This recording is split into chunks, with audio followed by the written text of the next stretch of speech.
I think we've waited long enough. What's another 40 seconds?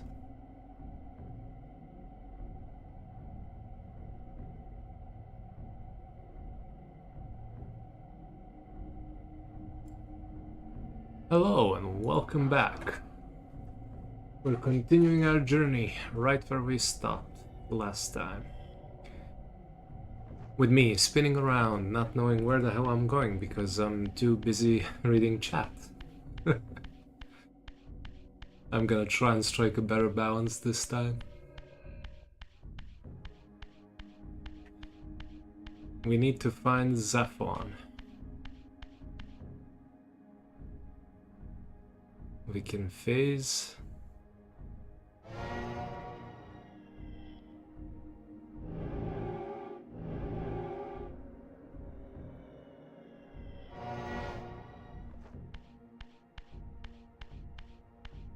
Now let's do it manually. The Elder God did say that it's right after we leave the ruins, so I think it's the gate. Oh, hey, Juan. Appreciate it, man. I need all the help I can get. I literally remember nothing.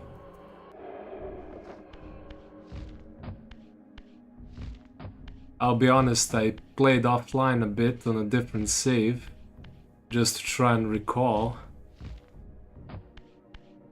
And, well, it's a good thing that I did, because I forgot that you can carry enemies and then throw them.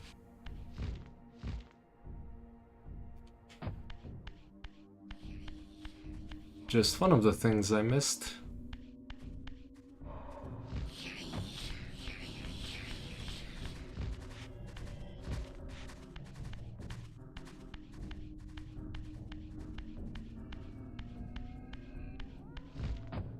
And welcome back, Juan.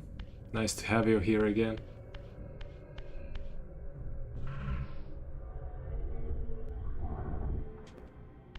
Okay, I did not need to do that because we're gonna need to phase.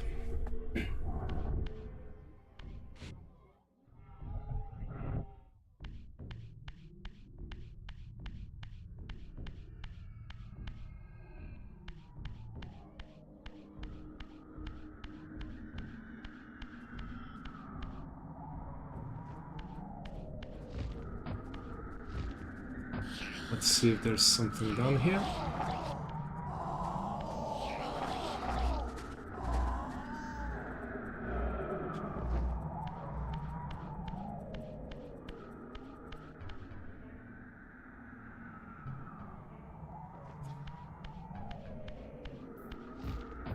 Portal to my right.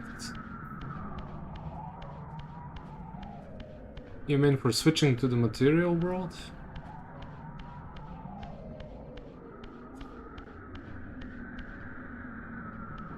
There is also this. I don't think that... I'll go back.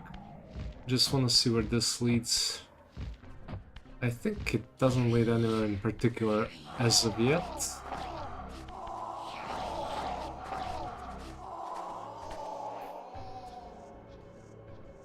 Yep.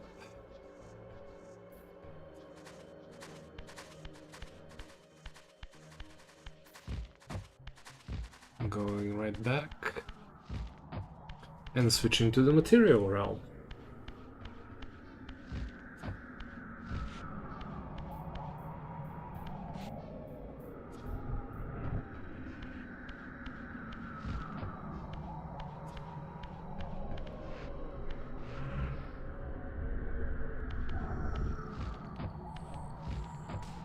Okay, moving on.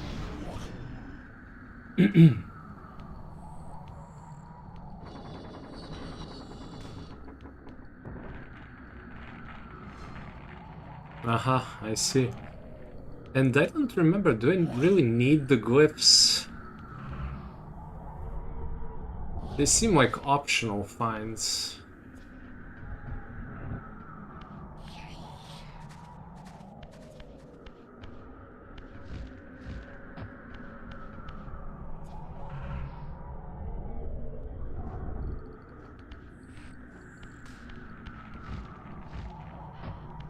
Hate these guys, and that is why.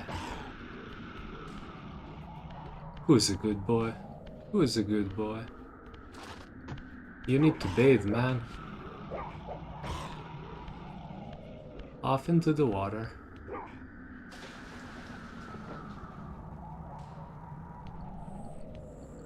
Come on, give me your soul.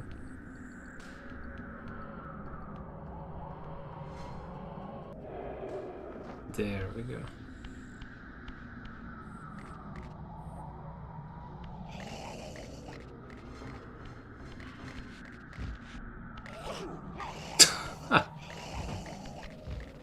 Well, that's a well-placed enemy. Seriously?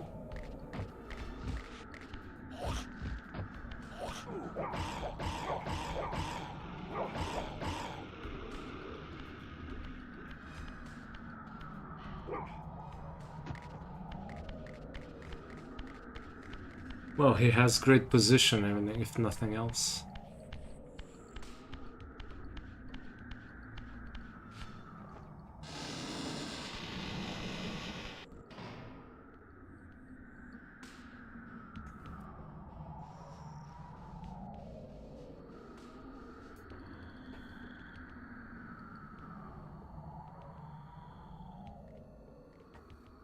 The fire and the sunlight glyphs are the best in the game.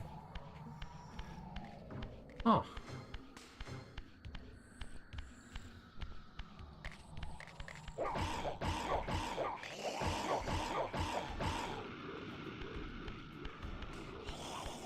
I need to find a weapon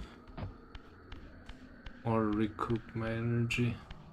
I never used the glyphs, well, at least as far as I can remember. Basically, I mostly like playing this game for the story, but I will try and find them. I assume they're gonna be somewhere along the way.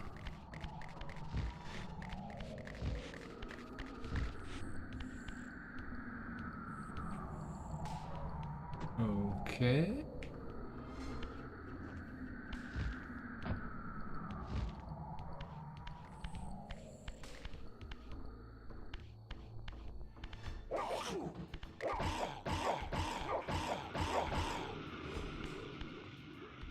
Down there, no, it's... Let's see what's up here first.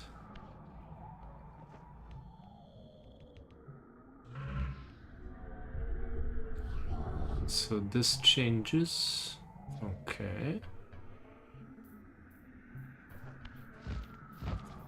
Now we know.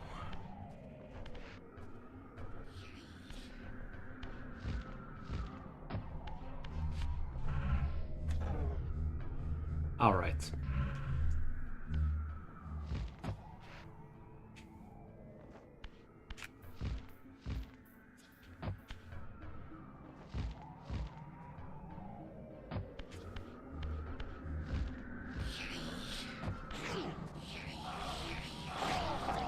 Why you will?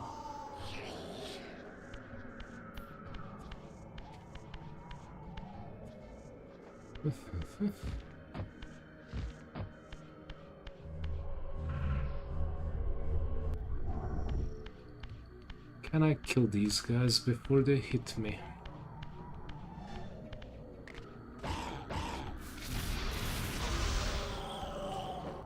Such skill. I just may be the first gamer to ever do that.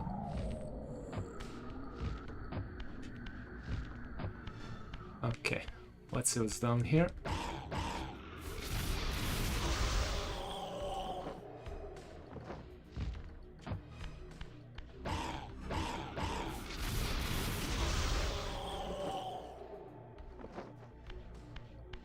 Okay, there's a ledge that we cannot reach yet.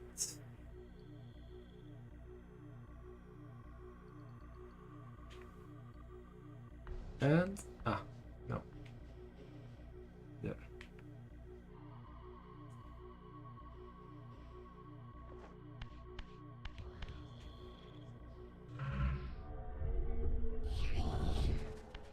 Okay, there really is nothing here for now.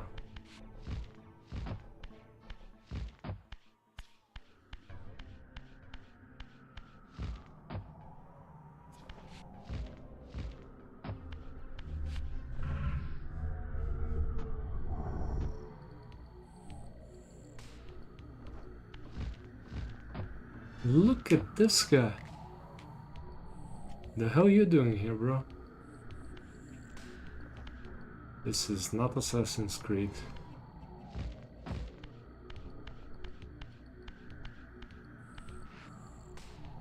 Let's see. Okay.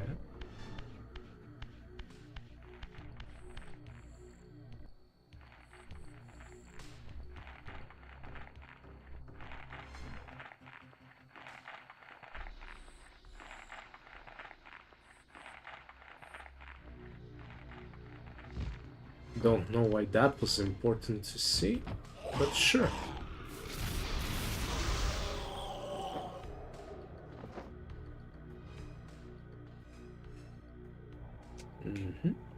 Going up.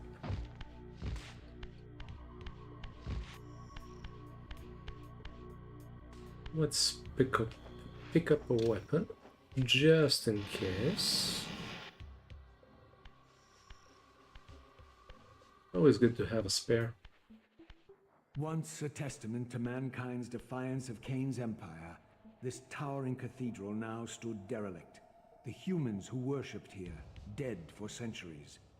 Its architects conceived this tower as a holy weapon against the vampire menace, a colossal instrument of brass and stone. The cathedral's pipes, once tuned to blast a deadly hymn, now stood silent, and these vacant spaces whistled their impotence. Ooh, impotence is never good. Let us sound the cathedral, whatever that instrument is, once more.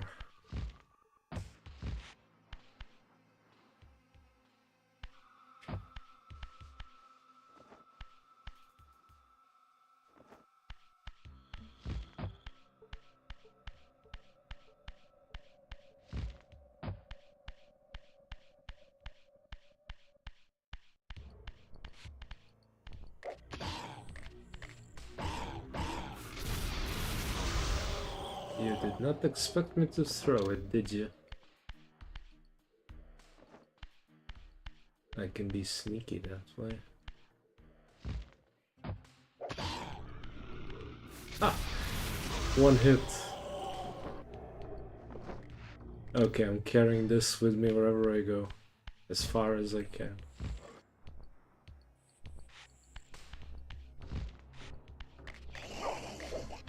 I just realized that this is yet another way back. This is where we were.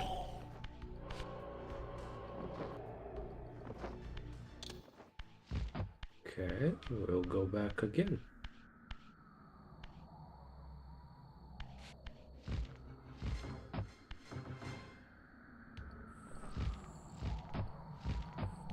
There's so much platforming in this game. It's insane, not to mention all the puzzles.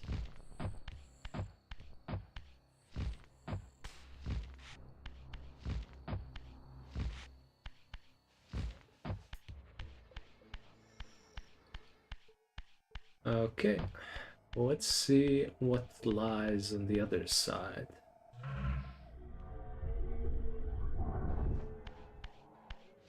Goodbye, staff. You've been a good friend to me. Gone but not forgotten. Well, nope. Pro gaming moment there.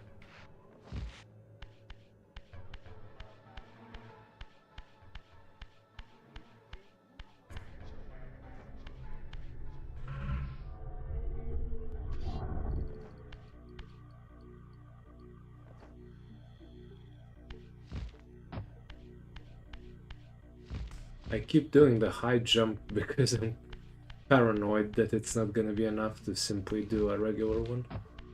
Okay, there's a door on our left, 2 platforms here.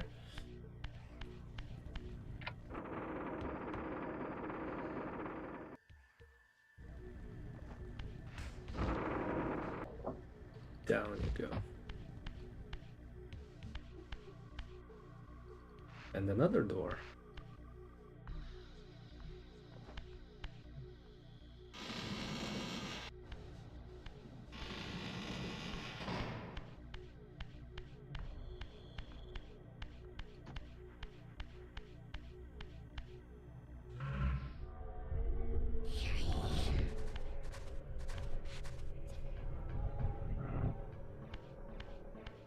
And puzzle.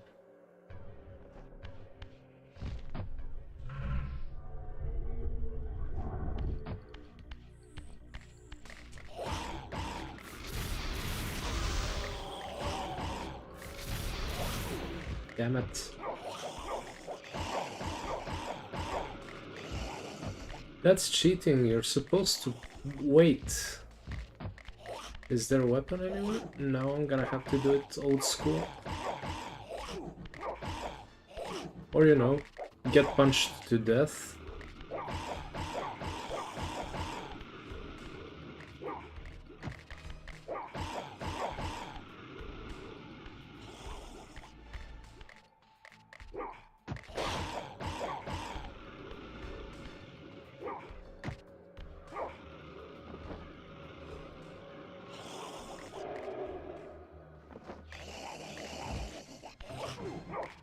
Seriously.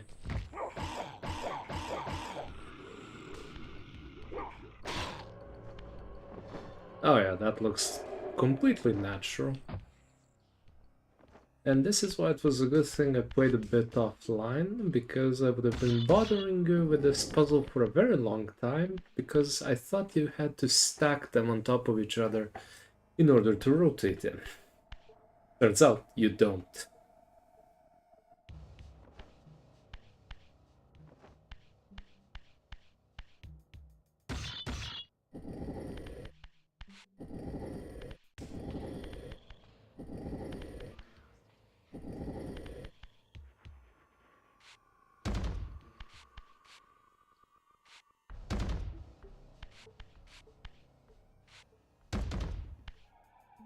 I think that's enough. Oh yeah. Okay. Can't. Reaching for apparently a butt or a skirt that goes here.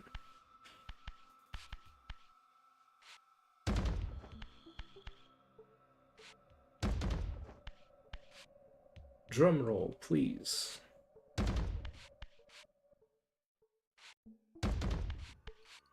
Well, that's one too many. Okay, moving right back.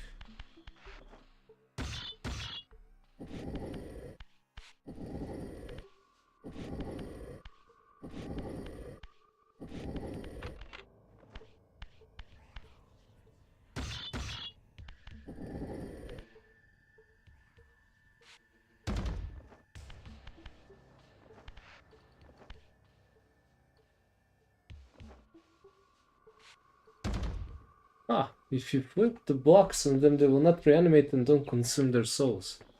So they'll be permanently blocked. No, that's a pro tip if I ever saw one. Because they annoyed the crap out of me.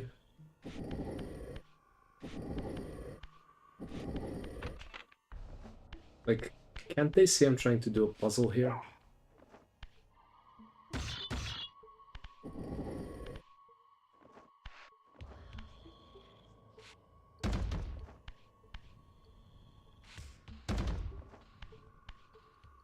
So Juan, how many times did you actually play through the game?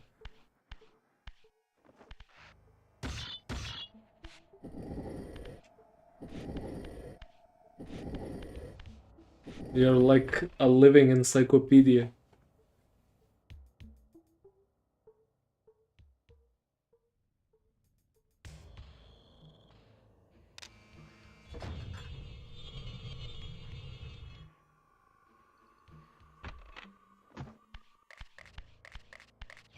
here, there he is.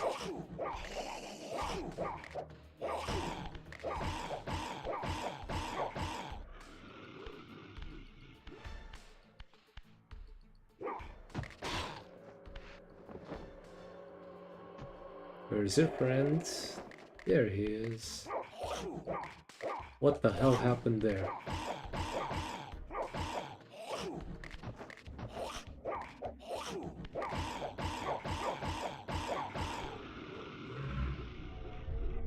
Moving on. Not gonna waste my time on you.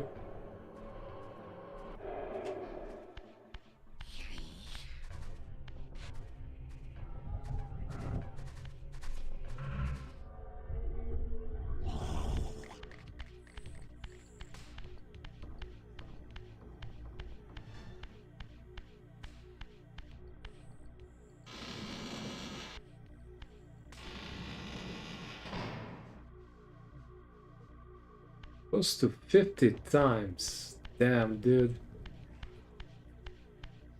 Talk about the hardcore fan. Appreciate the assistance.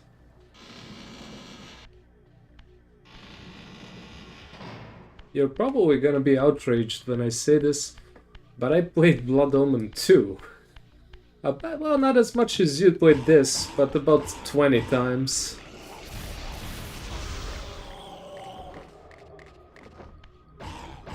Since, you know, I had a PC but not a PlayStation. So Blood Omen 2 was the best I could muster back then.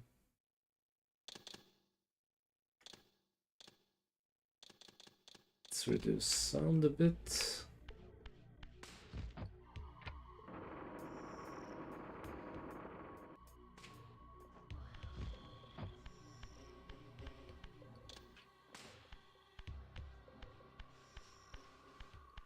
I just couldn't get this game to run even when they published it for PC.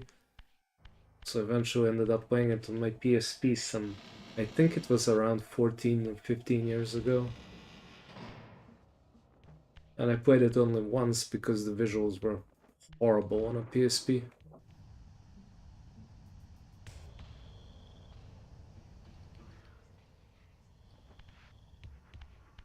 And we have Steam. Well, everybody has Steam.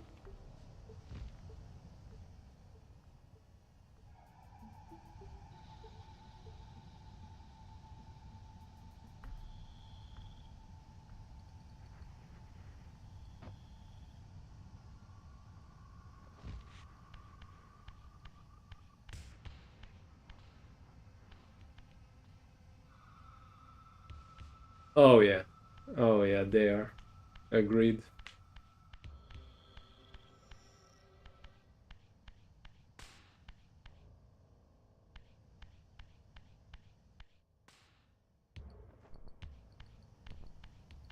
So we turned on the valve. There's a hidden room back there. And the bell that does not work, okay.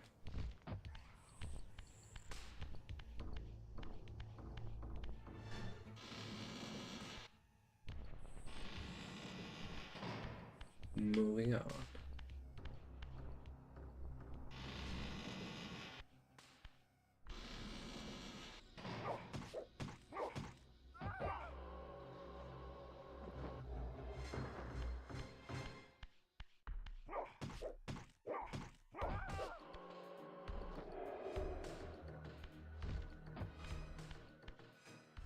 Oh goody, another puzzle.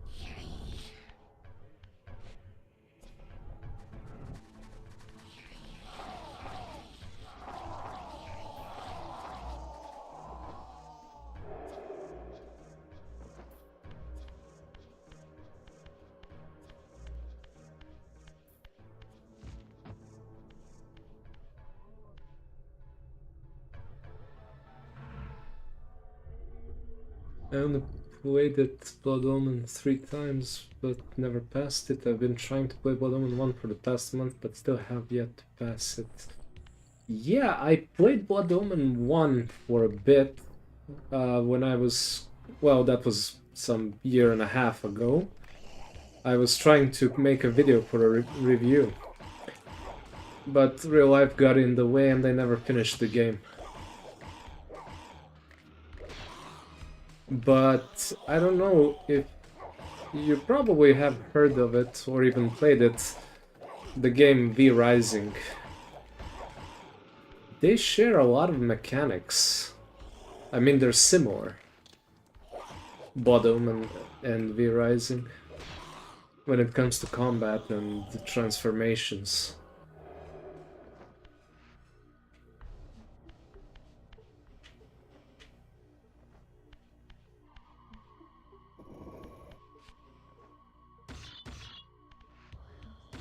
Seemed like a good game, but heavily outdated.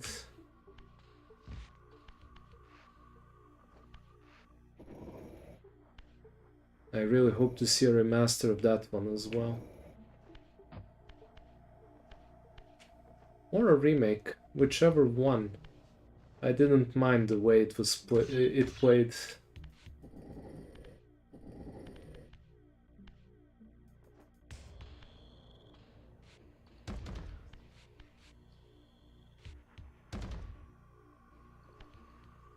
I want to play that game. I just with the add Blood Omen DLC.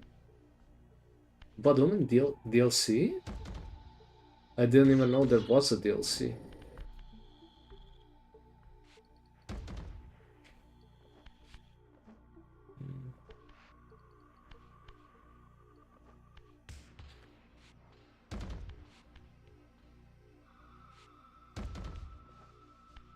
What am I doing? Oh, this is the one with the 3. Okay, then that one goes over here.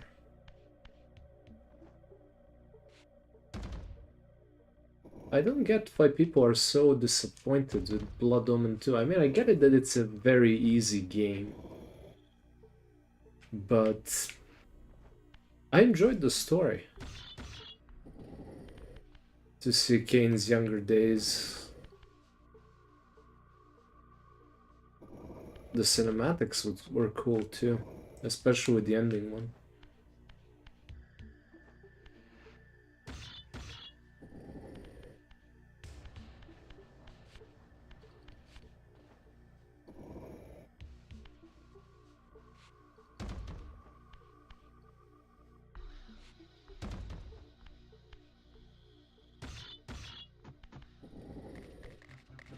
Yeah, they do have Castlevania DLC. I have it. That's a really good game, if you ask me. Real fun.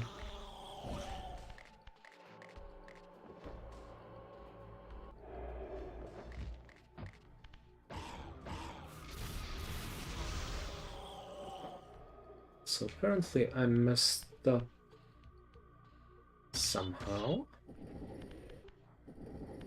Is this not? Yeah, it's not the 3-way one.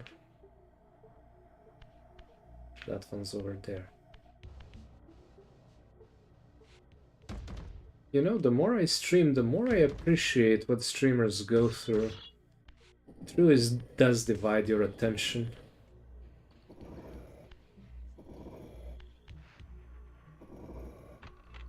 There we go. Okay, this one goes there.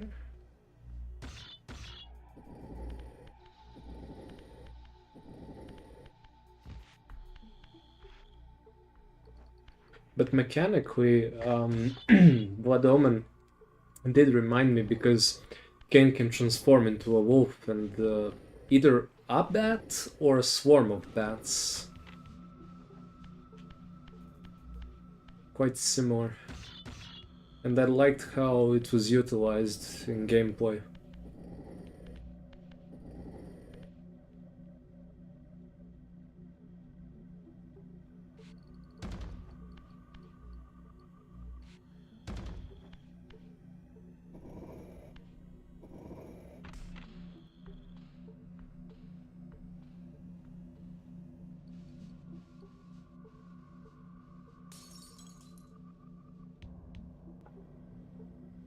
Okay, that did something.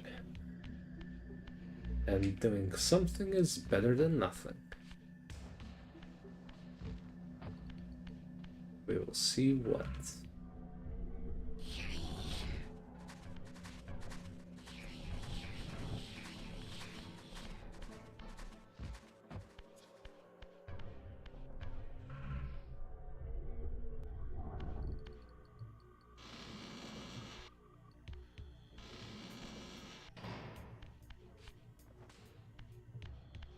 Moving on up.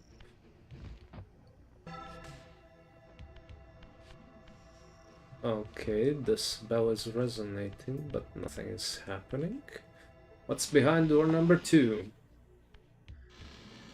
More humans. Why are there humans here? I thought the sanctuary was destroyed. Well, what is it, a cathedral? Yeah, cathedral. How come there are still humans there?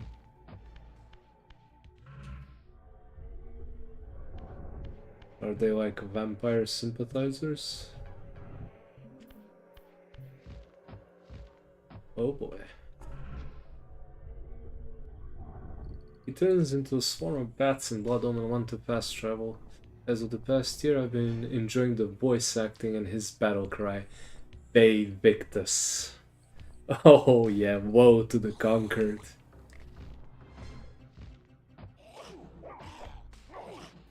I love Kane. I mean, I love Raziel too, but Kane is my favorite.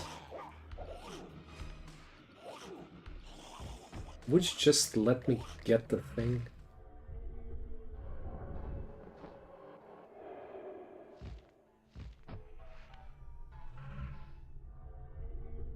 There are 2 bells you need to ring, those are vampire worshippers. Yeah, I assumed as much, otherwise it really wouldn't make much sense.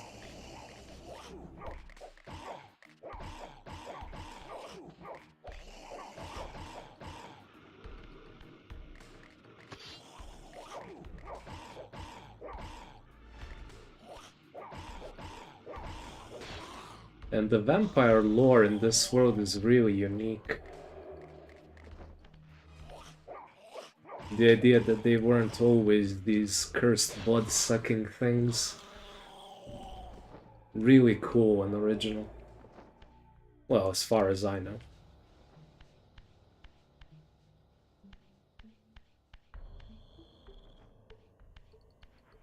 Okay.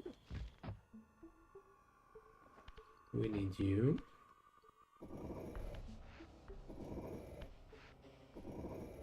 Right? Yeah.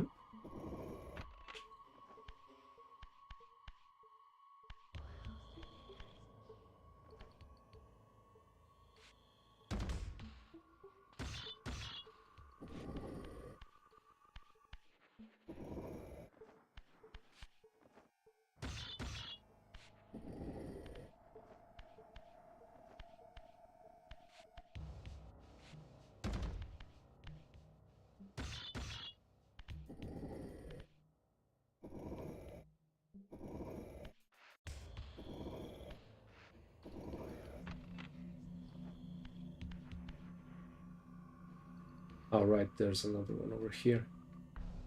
I was wondering, why are there 4 when there's only 2 more slots?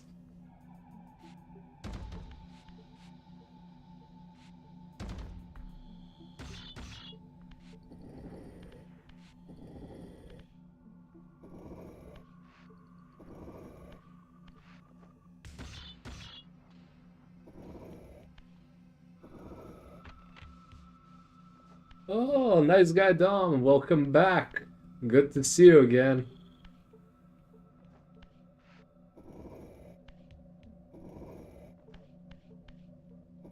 Yeah, back playing what we love.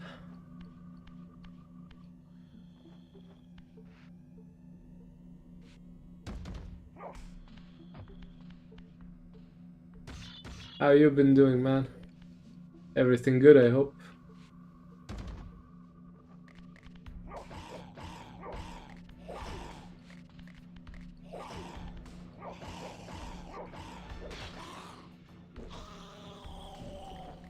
Now another one's gonna spawn.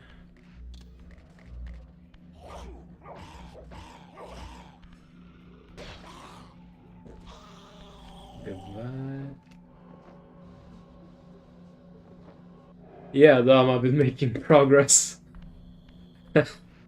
I still have to learn to divide my attention properly to reading the chat and playing the game, actually. Not just spinning around in circles. But yeah, it's going better. I also have a lot of help from Juan here.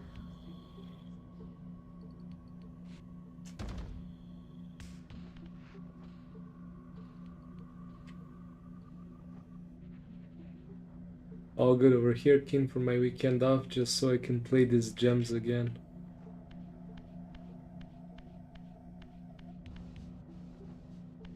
The weekend just never seems to be coming fast enough. And then it flies away.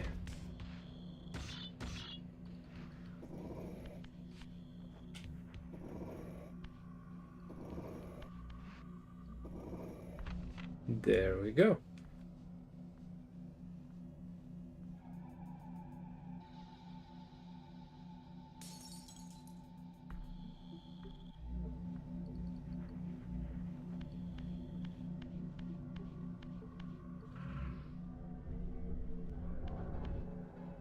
I believe we're done here.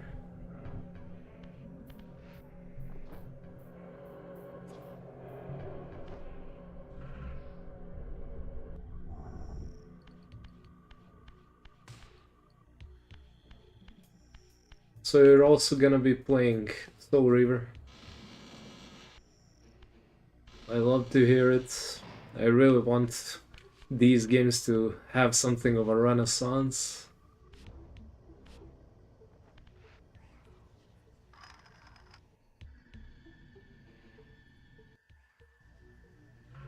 I remember this.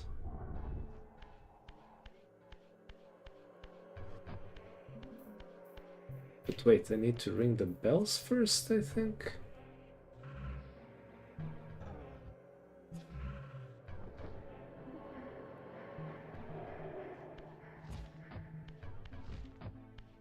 Well, I can always try again. Yeah, the lever turns back.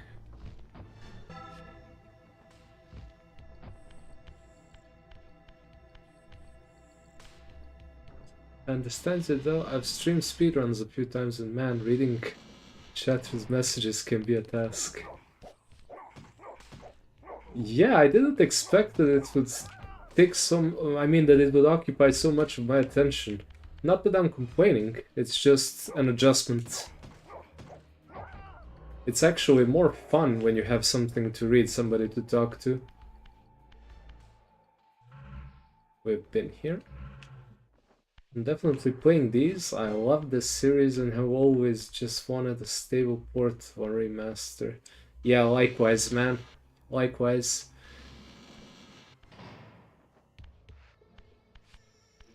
I also started...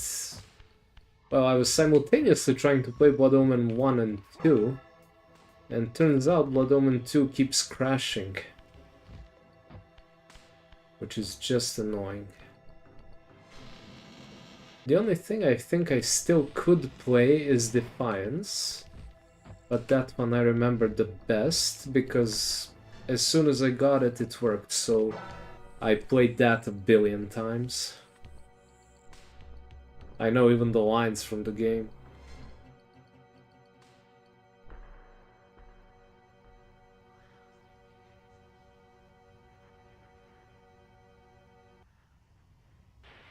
So you're doing speedruns, Dom?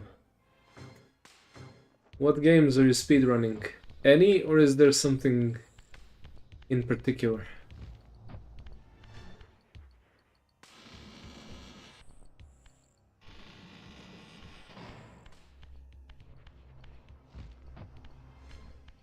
So I believe we have shattered the glass up here.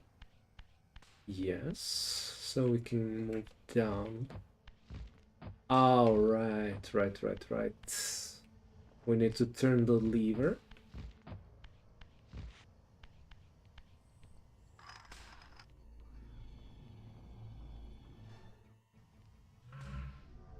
And I love the fact that the games are also available on Switch. That way, wherever I am, I can still play.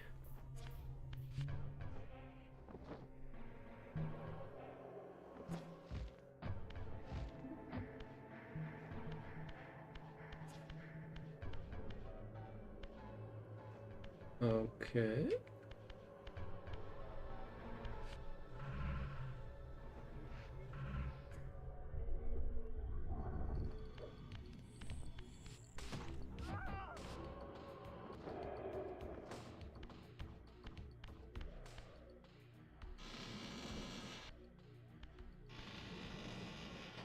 I remember reading when...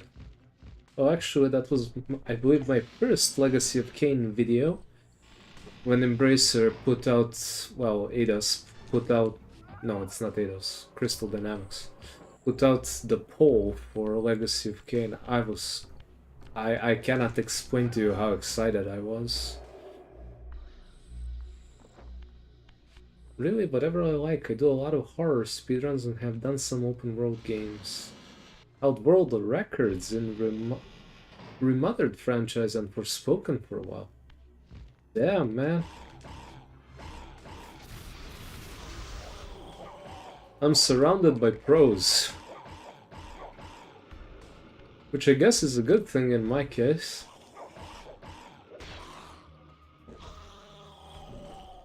Could learn a thing or two.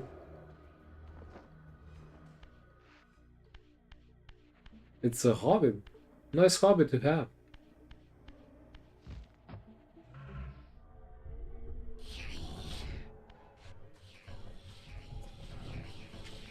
Can't say I did a lot of speedrunning, as I just don't... I'm just not confident I'd be any good at it. I prefer exploring and experimenting in general.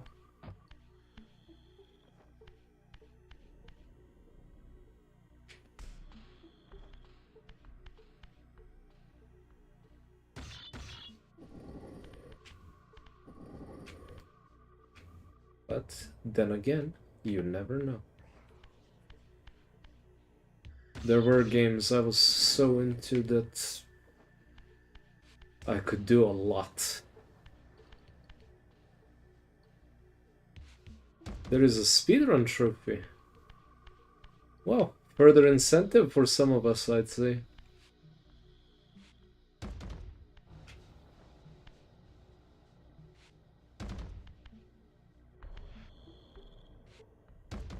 I wonder what the record's gonna be. Something like 2 hours? Unless, I mean, without bugs. Or glitching.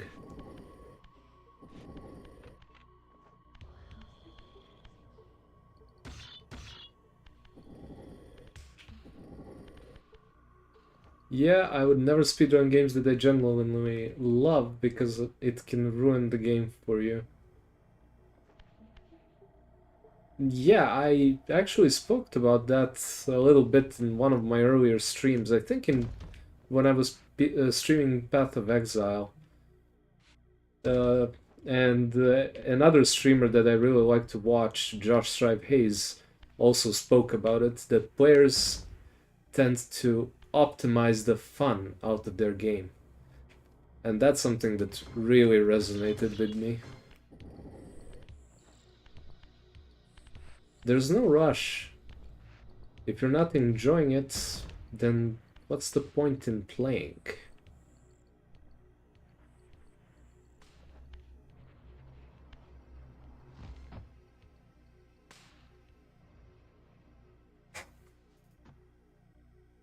Okay, let's do this.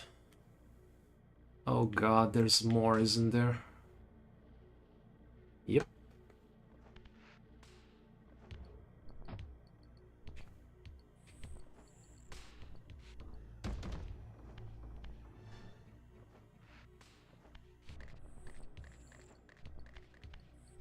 They're back, aren't they? They're in the walls.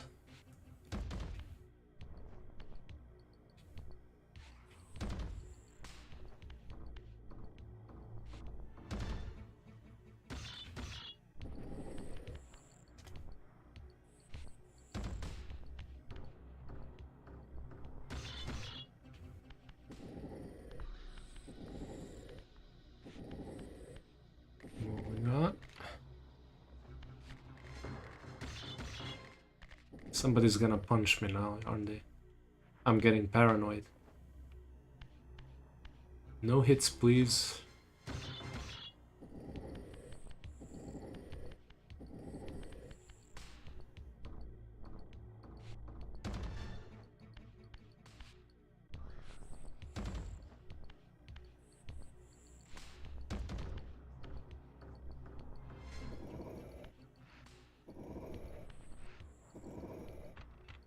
There we go.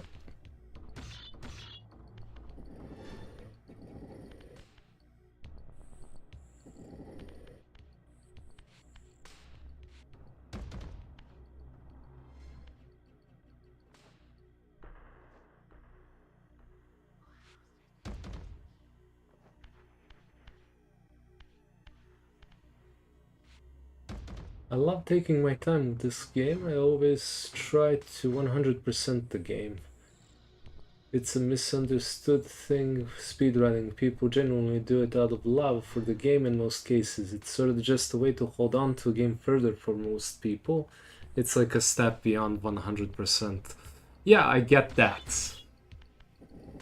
After you've done everything you could in the game and had all the fun, there's only speedrunning left. That I understand. And I can appreciate that. But I know some people that just go into the game and immediately start looking for ways to finish it. That part, I just couldn't do. It's not for me.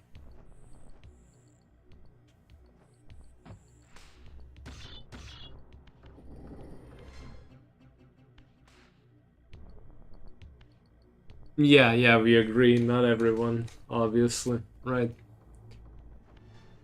I mean, if they're having fun, sure, why not go for it? I just never could.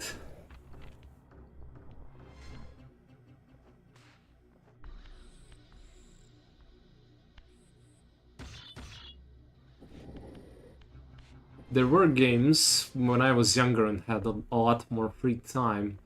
For example, Star Wars, Jedi Outcast, and Jedi Academy.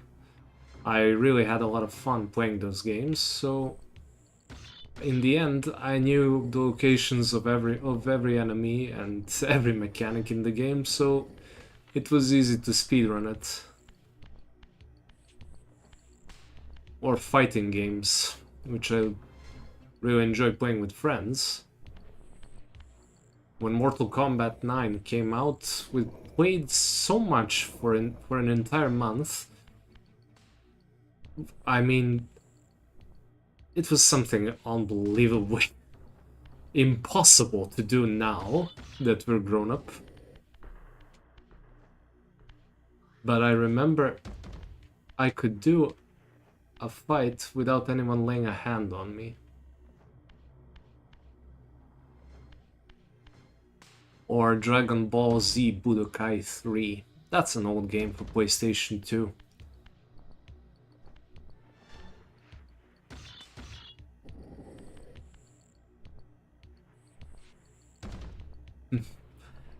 Mortal Kombat 9 is memories.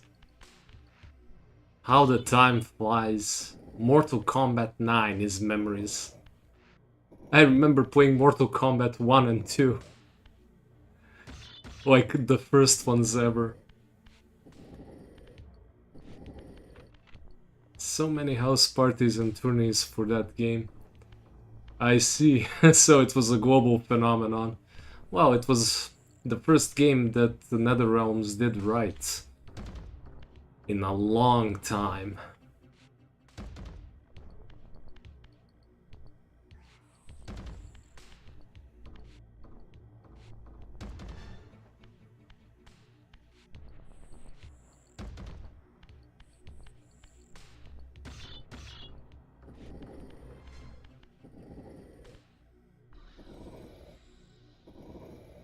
And the fatalities and everything was just so cool. And we have ourselves a health upgrade. Sorry, stamina upgrade, as they say. As the Elder God says. Wait, there's something else here. Nope.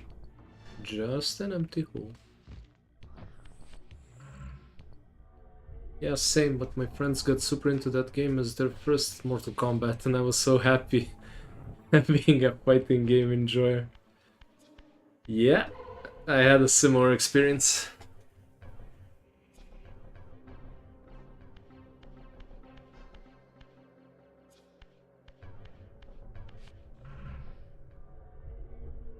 Whoa.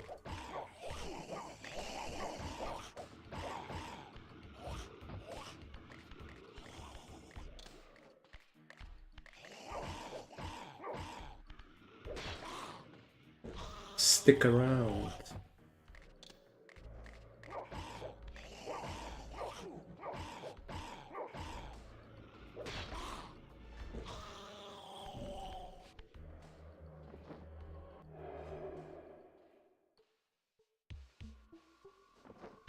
Well, his soul is gone.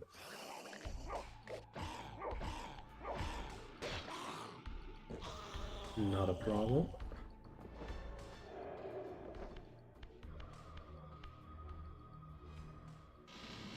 Moving on.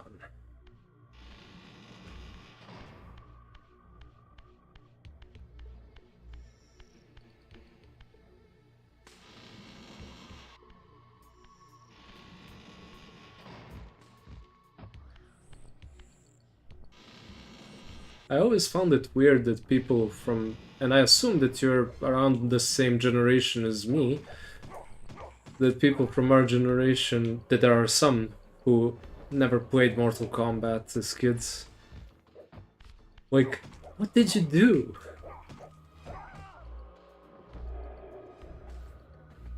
Mortal Kombat 9 was peak, in my opinion. I liked Mortal Kombat 10, but I always thought the variation system was annoying, being able to have some moves, but not all of them was just something I didn't vibe with. Yeah, I don't like that they always try to overcomplicate Mortal Kombat. That's not the spirit of the game.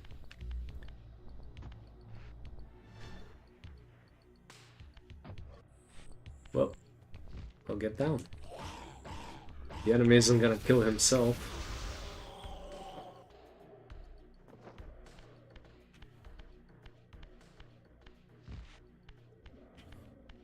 And yeah, I agree, Dom.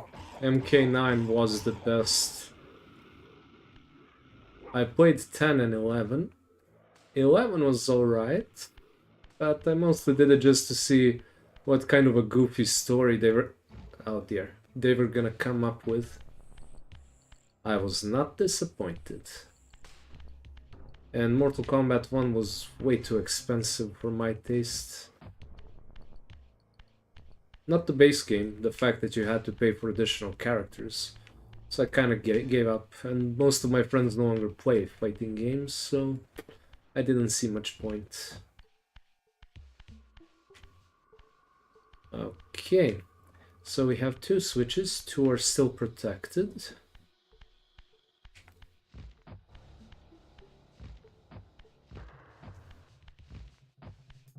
They could have upped Raziel's movement speed, in my opinion, just a tiny little bit. Or given us a toggle for fast movement. Not that I'm complaining. No, no. Just happy the game exists.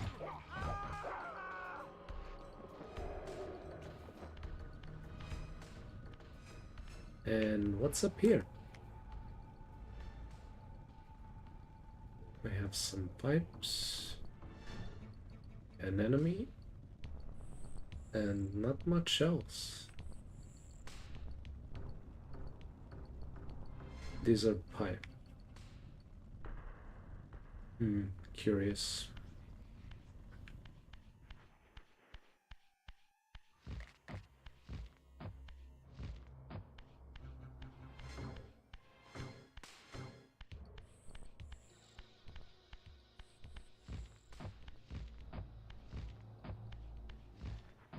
Mortal Kombat 9 came out a while ago.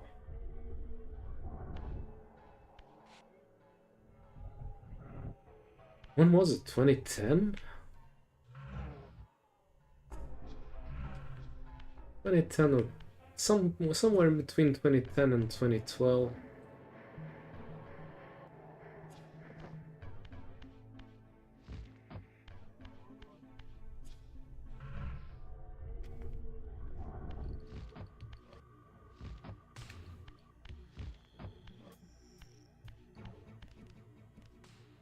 Yo, listen, wait for a big cheap bundle for Mortal Kombat 1. Even as a story enjoyer, it's not all that interesting. Everything's mixed up and strange. Yeah, that's what actually got me interested. Like, what the hell is going on now? What? I mean, Liu Kang became God. Or something of that kind. How did he mess up the world?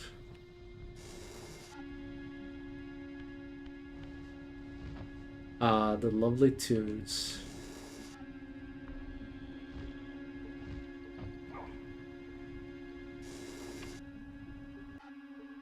There we go.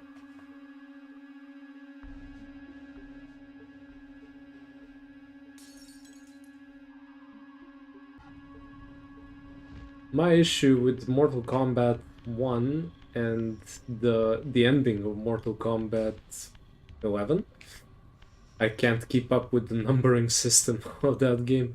Raiden is my favorite character, so I hate what they did to him.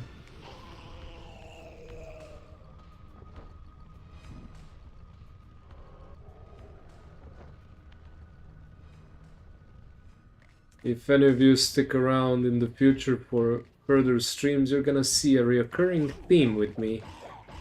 If there's lightning involved, I'm all up in that.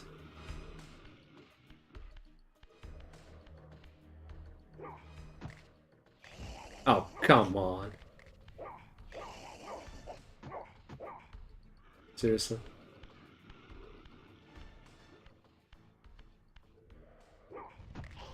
There we go. Throw some firewood.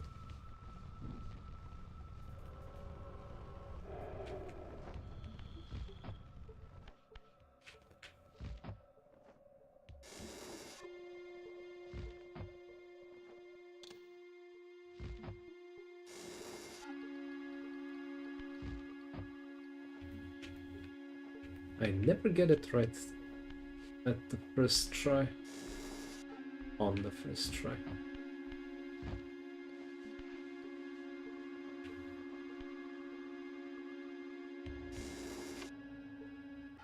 I assume you have played the first two Infamous games then. If you mean the OG ones from the 90s, yes. I played Mortal Kombat 1, 2, 3, 4, whatever came after that. I played Armageddon. And the one after or before Armageddon, I don't recall the ordering.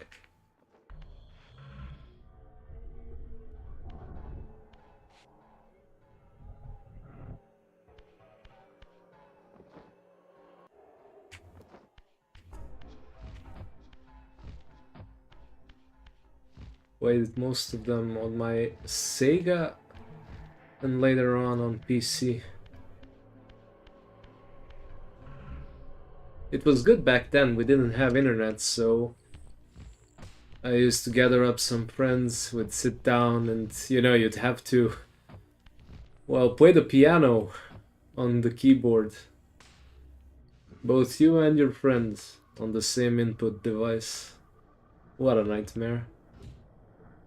Oh, the Infamous games! Ah, that's a huge regret in my life. Unfortunately, ever since the PlayStation 2 era, I never got another PlayStation system, sadly.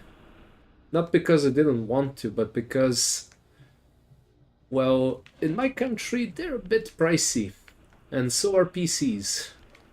So I generally have to choose, and since PCs can be used for other things, I go the PC route every time. I tried using an emulator to play Infamous, but it did not work. The game got all glitchy. So yeah, I was very much interested in Infamous. I did play Prototype though.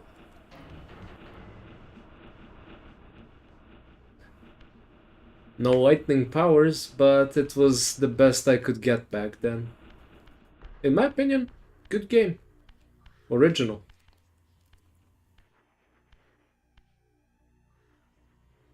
There are games where you play a character with a plethora of lightning powers. Yeah, as soon as I saw the first trailer for Infamous 1, it made me want to cry. Well, there's always time. One day I hope I'll get around to it.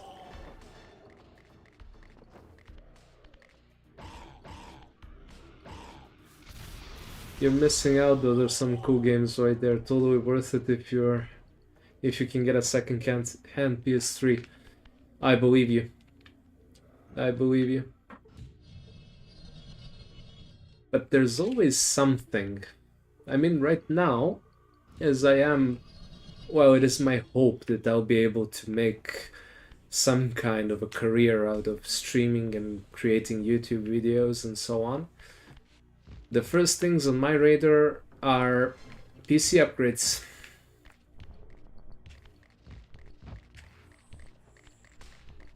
But one day, definitely.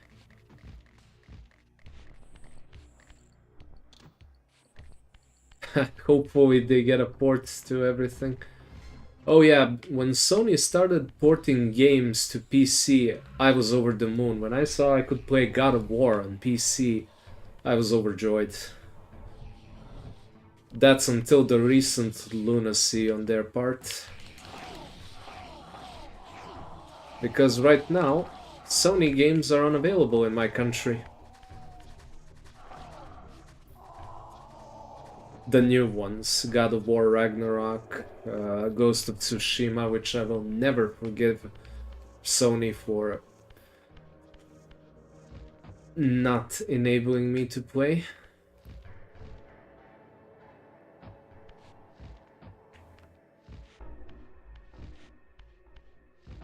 Well, not enabling me to play officially. Nudge nudge, wink wink.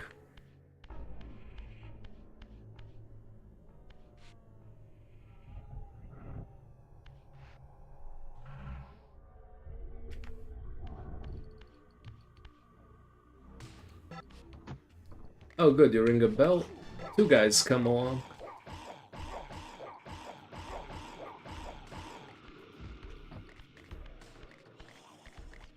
Yeah, I was really weirded out by that decision. I don't understand what they're getting from it. Like, here in Serbia we have PlayStation Network for PlayStation. Yet, I mean, there is an official Serbian page from Sony. Yet I cannot create an account. It just says not available in your country, even though they have a a website. Strikes me as quite bizarre.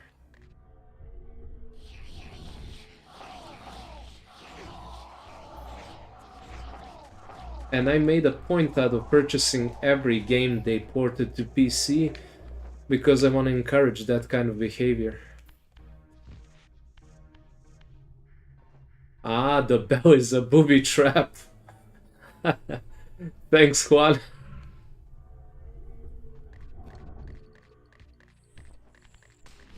Good to know it doesn't serve any purpose.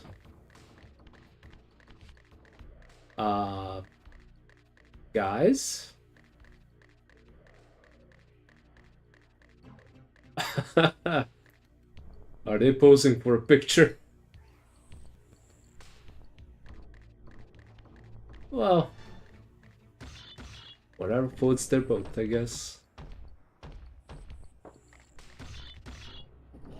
Yeah, sure, now. Now you attack me.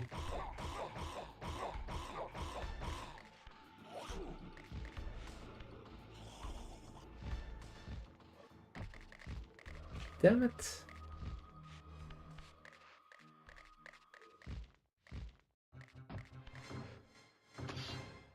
Who needs a Reaver when you've got a pipe?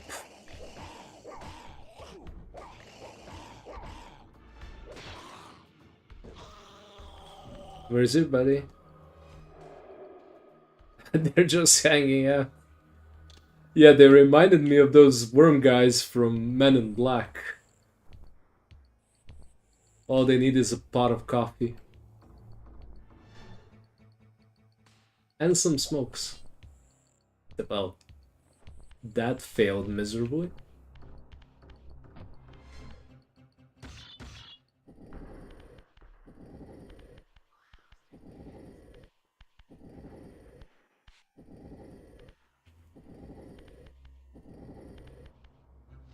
Okay, he's seriously just gonna chill there. He's gonna attack now, isn't he?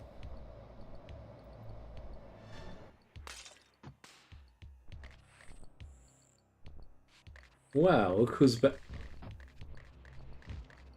Okay, seriously, what?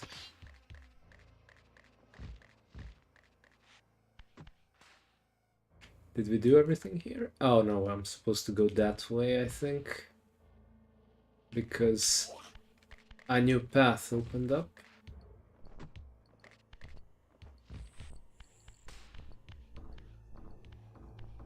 Yeah, he's glitching definitely.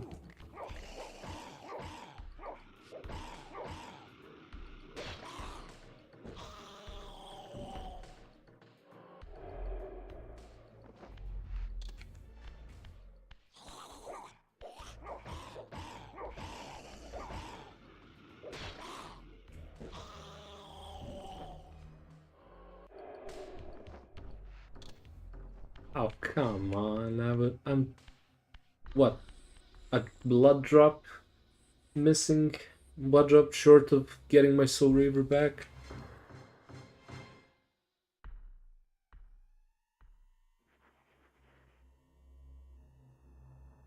Yeah, that's some good piping over there.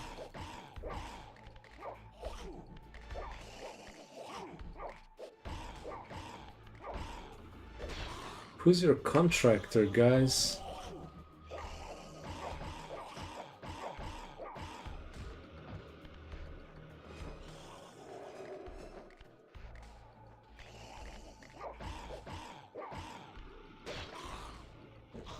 There's another glitch where they fight each other.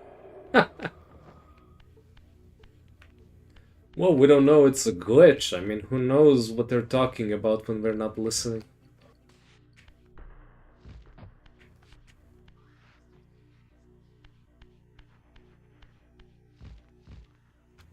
Vampires have social lives too, I'm sure. They're piping fixed. That'll be $5,000, please.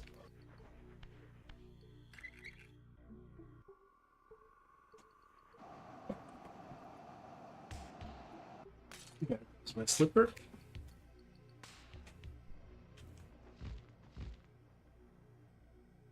Okay. Am I missing something?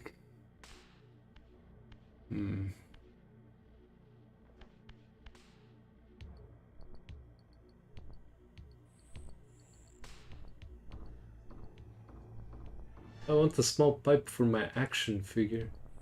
Wait, Juan, you have an action figure of Raziel? Because if you do, I'm really jealous.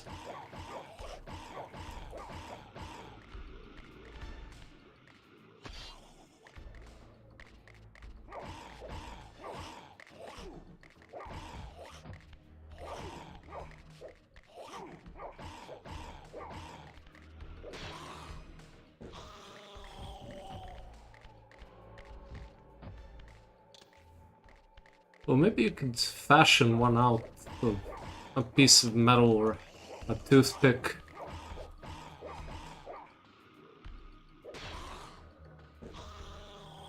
You have 3.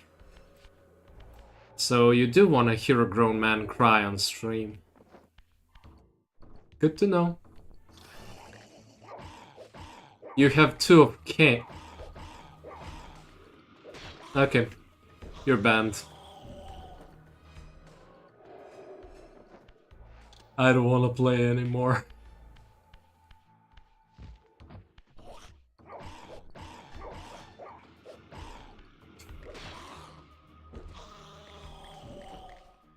The only thing I have is a portrait of Kane that an artist friend of mine made for me way back when, hanging on my wall.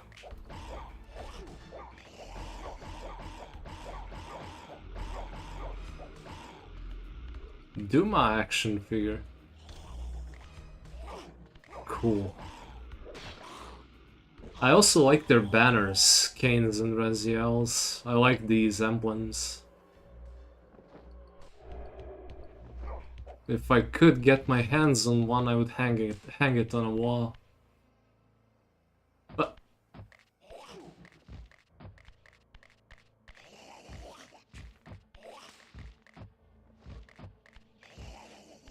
guys, we've only known each other for a short while. You should not try to be making out with me on our first date.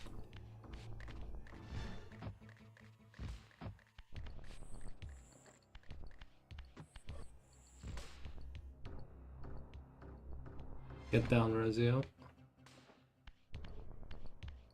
We have fixed the plumbing.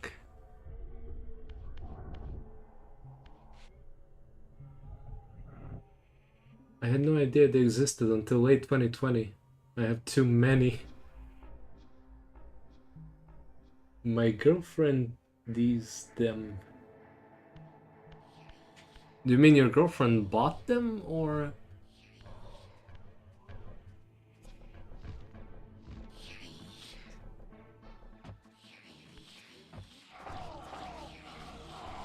That's cool, man.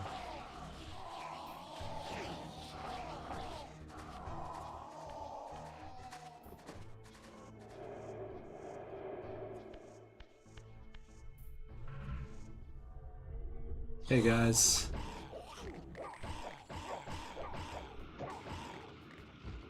It's a me, Raziel.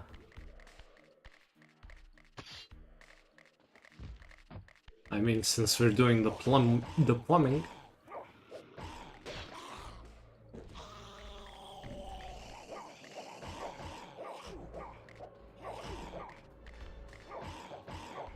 When did I pick this up? I didn't want to. Oh dear.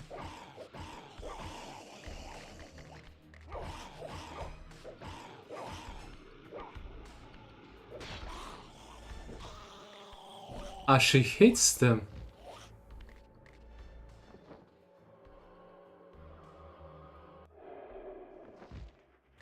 Why would she hate them?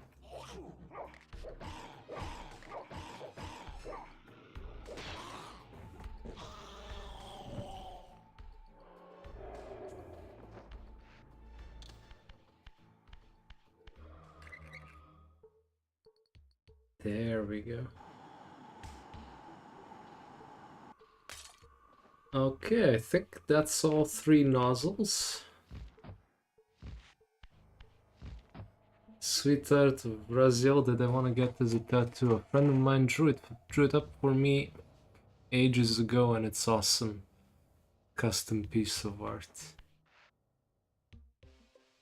My god, you guys are just going insane for Legacy of Kain. All tatted up. They look... because they look demonic. Yeah, but it's not what's on the outside, it's what's on the inside that counts. Raziel and Kain are both heroes.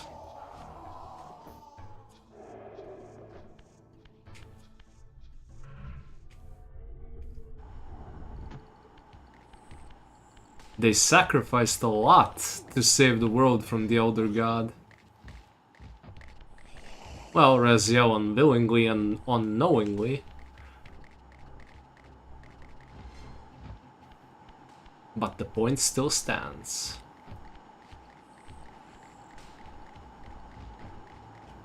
Without these two, the wheel of fate would still be turning. Why did I do that?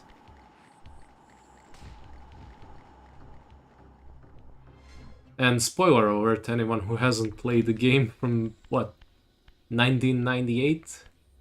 9? 2000? Somewhere. No, Legacy of Kain Defiance came out in 2003, I think.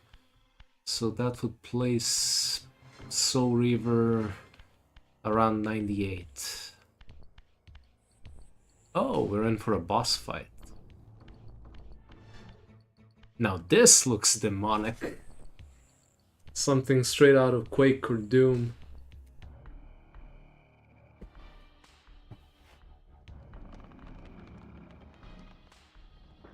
What was the deal with this dude? Except for the handsome face.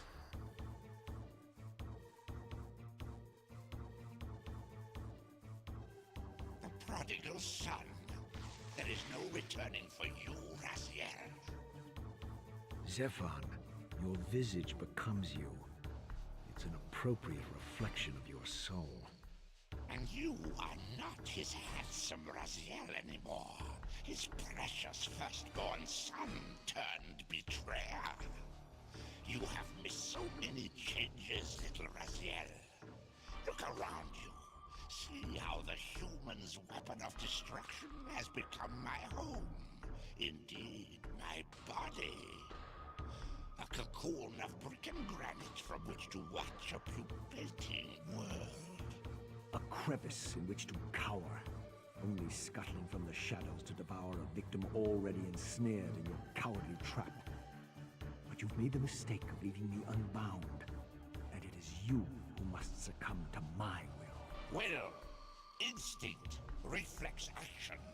The insect mind finds little difference. I warn you, brother. As my stature has grown, so it is matched by my appetite. Step forward, morsel. Morsel. Okay, I assume this guy's... Wait.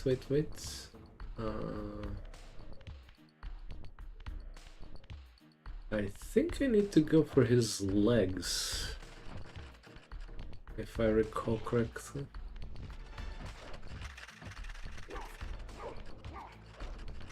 Maybe not.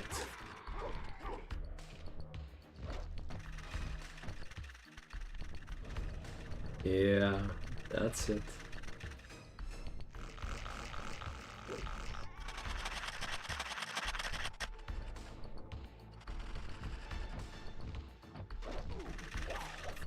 Yeah, we can break his legs too.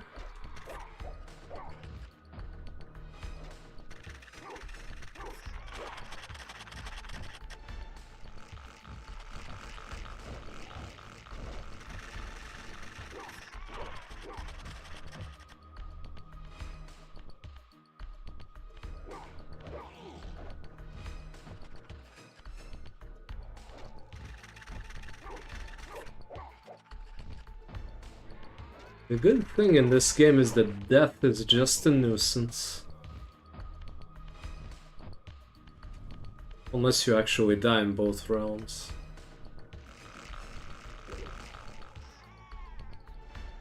It came out in August 1999.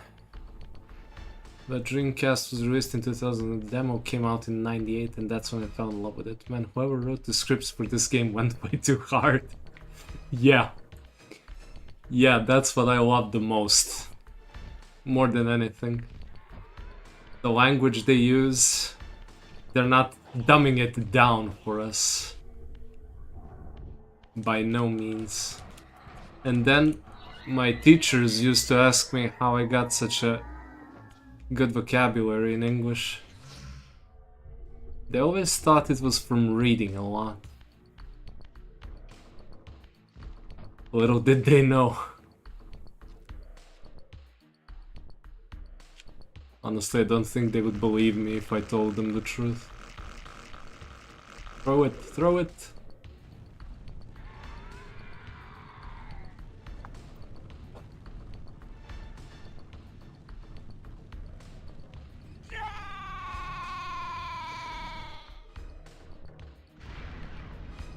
You can tell that these games were made by somebody with a lot of passion and a vivid imagination.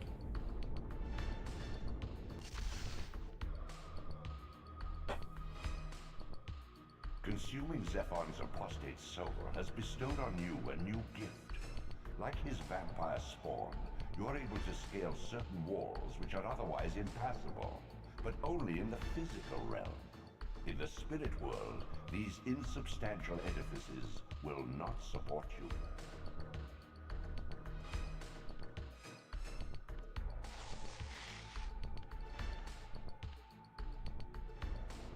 And now we can climb. In the mountains beyond the pillars, Nosgoth's cataclysms have exposed an ancient crime. Endowed with Zephon's soul, you may now progress where your path was hitherto impeded. I think one of the story writers for these games works for Naughty Dog now. Cool. And sad at the same time. I wish they were still together. Voice acting is the best there ever was, and hey Alexa.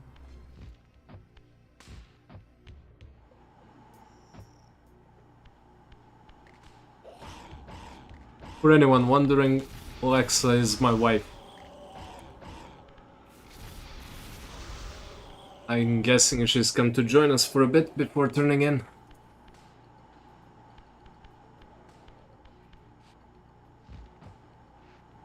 So she would know that whenever I hear Kane talking, I just shut up and listen. Simon Templeman's voice is unbelievably epic. Wait, we don't need to go there.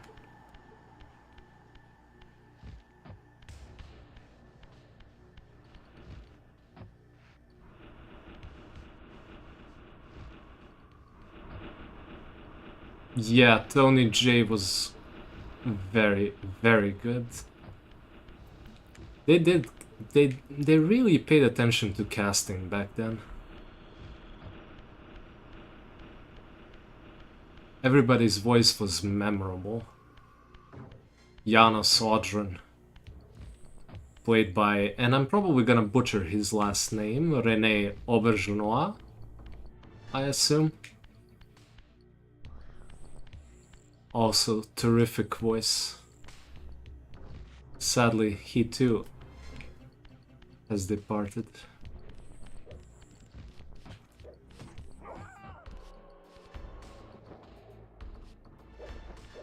Oh yeah, Amy Hemming is a genius in my book. She's a goddamn genius.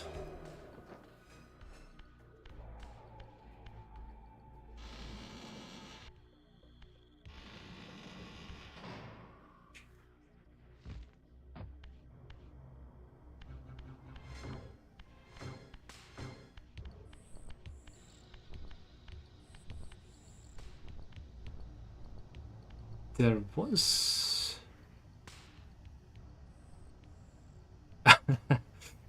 My angel of death. The line lives in my head rent-free. There are many epic lines in this game. Too many, if you ask me.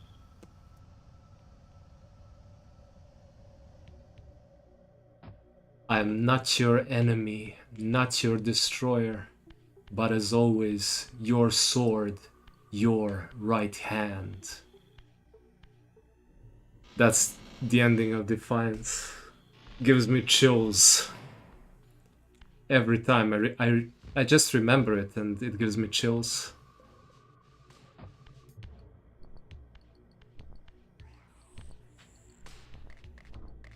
You should look at the No Clip documentary released 2 days ago. You'll be surprised to see who was auditioning for this game.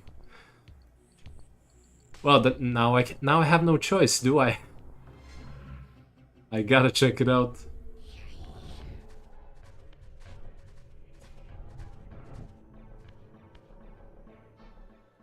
And we are definitely not supposed to be here.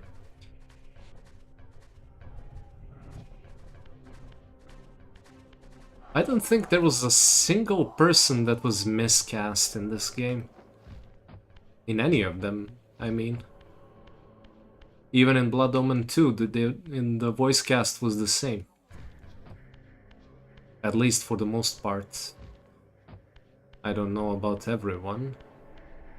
I know Janos was the same, I know Kane. I also enjoyed the voice acting for the Sarafan Lord.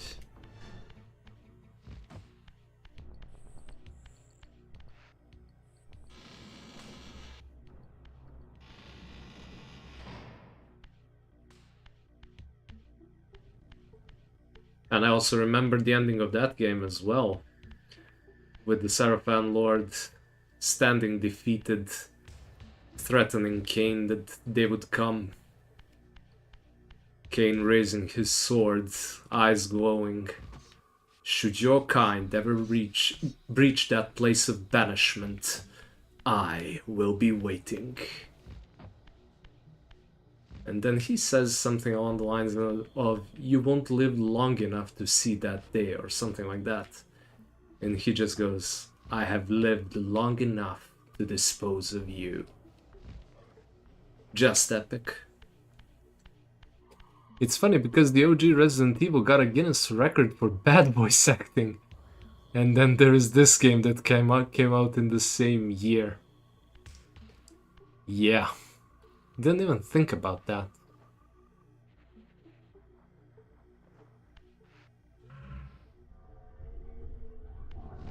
Let's see if there's anything this way.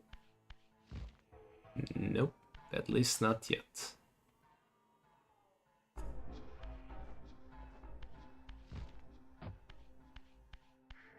Resident Evil 1 is also something I quote an unhealthy amount. To be honest with you, I didn't play the Resident Evil series until they started remastering them. Then I played Resident Evil 2, 3, 4, Village, and Resident Evil 7. So, never got the chance to play Resident Evil 1.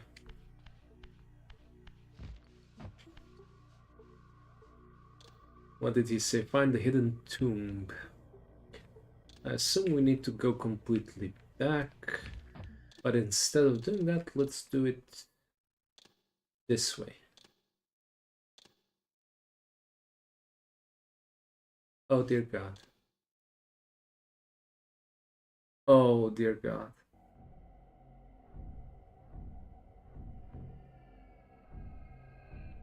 Oh dear God. This is an epic fail.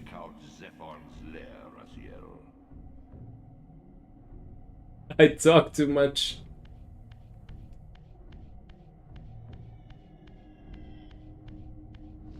Well, guys, let's have a little recap. The remakes are good, but they will never be as good as the OGs in my opinion. I love the franchise so much, though easily my personal favorite.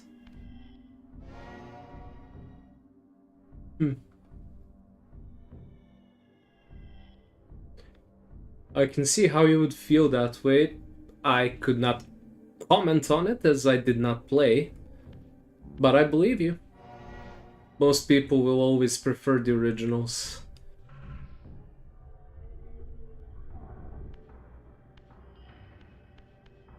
Yeah, I did the thing, Dom, I did the thing. It's a good thing it's not 2 hours into the gameplay.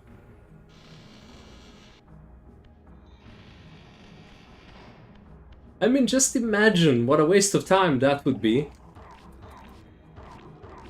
I can't believe this. What an idiot.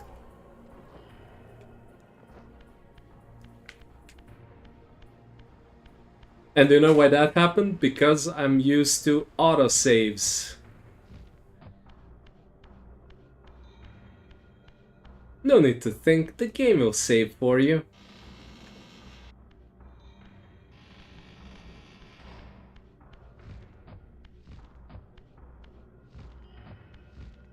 Well, now that we're here, might as well just start a completely new run, huh?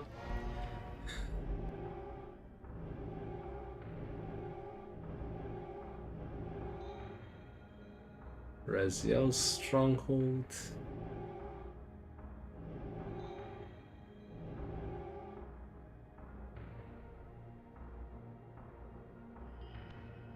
Autosave has made us worse gamers. Well, there's a lot of things they did actually that make us all a bit slower, as I'm learning now. We would never fumble so hard back in the day. No, no way. We would save 5 times. And then go back to the main menu, then go back in and check if we actually saved.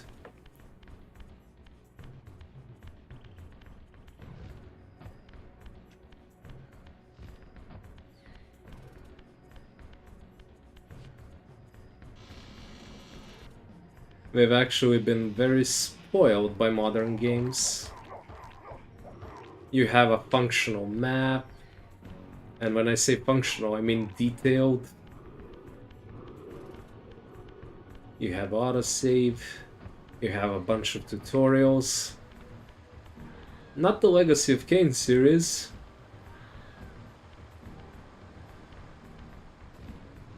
And somehow we had more fun back then.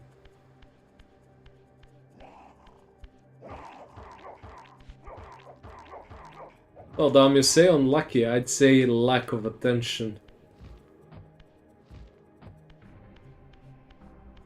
I was not focusing on the game, and now I'm paying the price.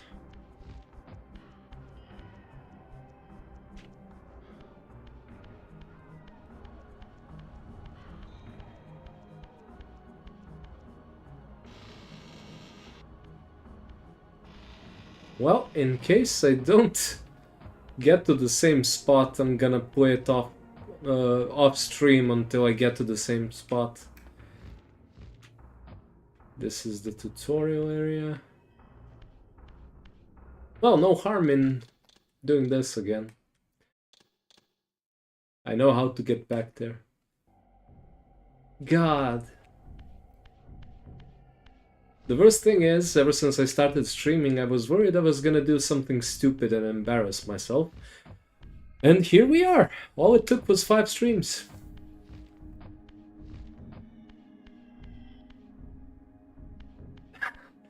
Yeah, that's one way to look at it, Dom.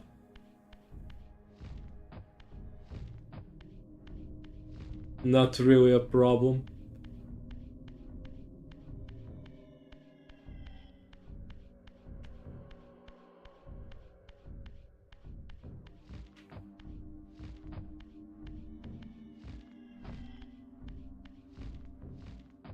Except I can just see everyone watching right now facepalming the moment I hit quit game.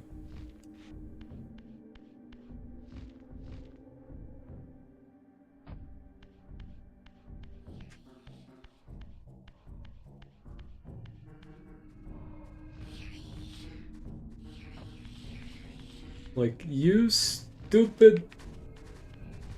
Censored word.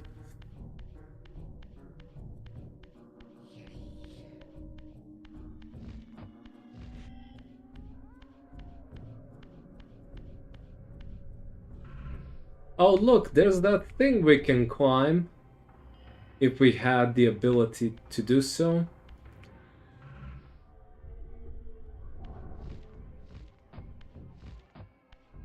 Oh god, I can't believe I did that. Well, at least the next time I decide to play through Soul Reaver, I'm gonna remember every step.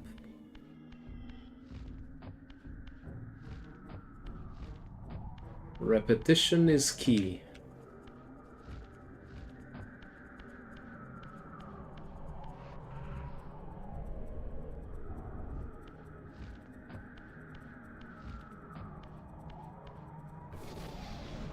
And now I keep thinking the door's already opened because I was there.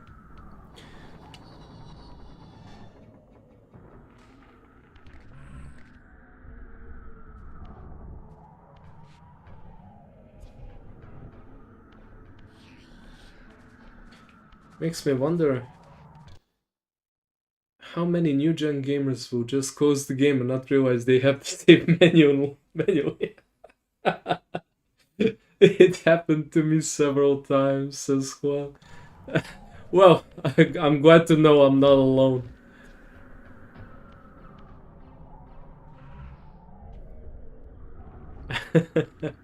Yeah, I guess the next gen guys are not really familiar with the concept of manual saves. This guy again.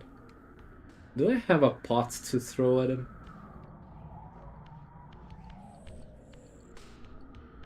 I guess just gotta be faster. There we go. Well, thank you, Juan, for the reassuring words. But I mean, I beat the entire level. And I was gonna be like, you know, pro gamer. Just quit and start back from the starting point. Yeah, but you need to save first, you moron.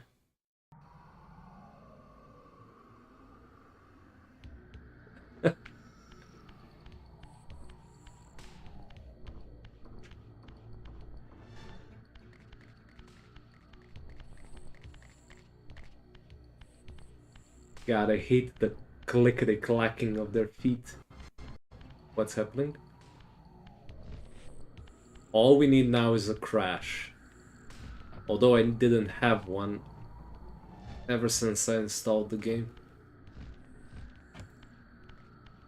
I gotta say that they did a really good job on the remaster.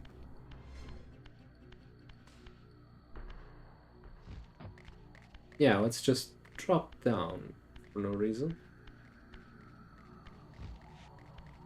I'm one of the very few who loves Zephon's level and the block puzzles. I enjoyed the block puzzles, I mean, puzzles in general, more when I was younger. And I think I would still enjoy them if I didn't always feel pressed for time. It's one of the things I'm trying to teach myself not to do, just to relax and enjoy the process and stop pressuring myself into speeding things up. But I don't like spiders, and that's why I don't like Zephon. I'm not afraid of them, I just don't like them. Unless they're daddy long legs. I always keep at least one in a corner of my room. We make a deal. He kills flies, I let him live rent-free.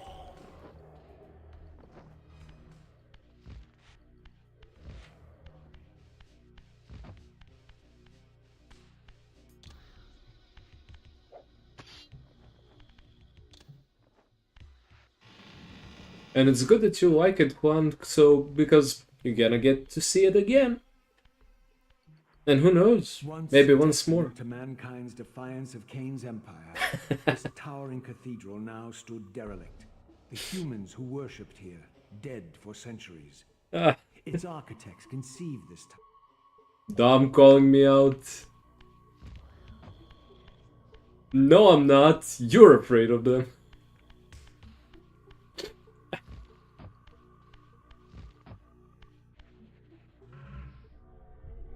I just think they're always planning something. Spiders are our friends down under, mainly because they're all too big to mess with. Yeah, spiders are one of the main reasons why I chose not to visit. Black widows, and I think you guys have tarantulas as well, if I remember correctly.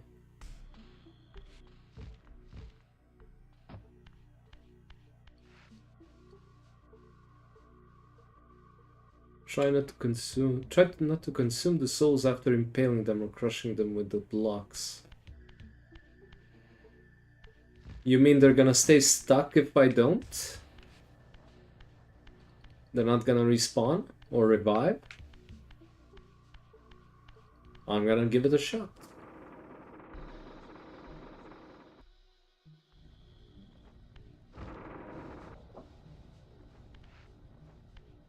I remember back when I was a very young kid, somewhere around 6 or 8, I watched a documentary on the wildlife in Australia, which for some inexplicable reason started with a woman getting up from her bed, putting on her slipper, in which a spider previously got into, and it was a black widow.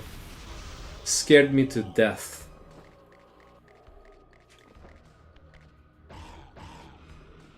Yeah, tarantulas are like dogs. The size of dogs. Small dogs.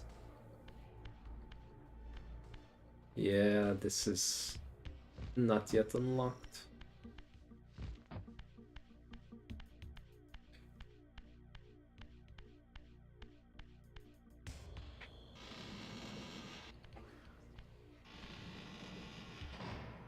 And the biggest problem I have to deal with when it comes to insects here are cockroaches. See, that's manageable, that's reasonable. What goes on in Australia? Oh man. I would freak out every damn day.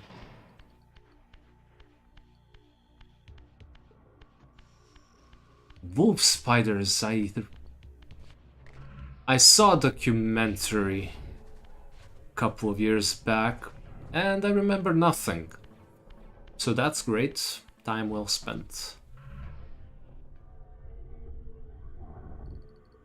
Ah, blindingly quick tarantulas.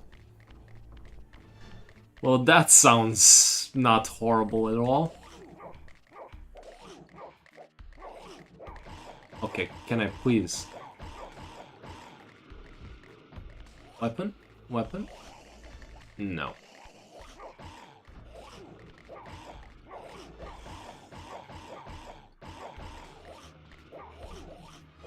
How come there's 3 of them now?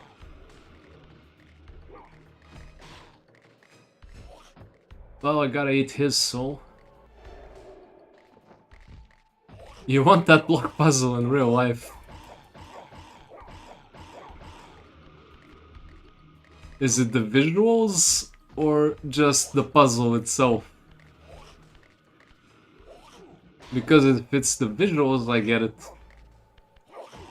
Stop punching me. I pressed the wrong button.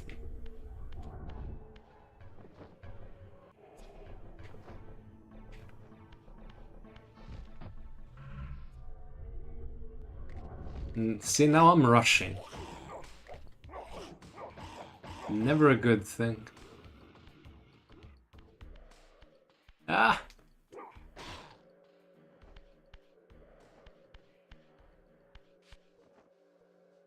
All of the above.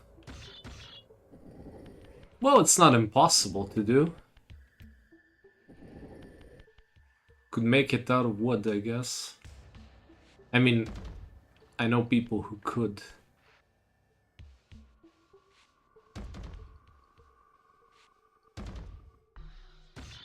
Like a model.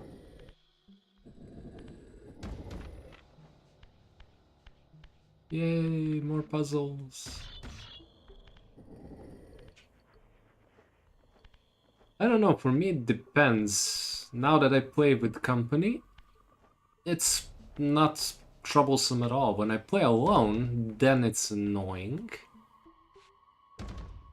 I want to make a diorama with one of my action figures. Oh yeah, I forgot you had action figures. Nice of you to remind me.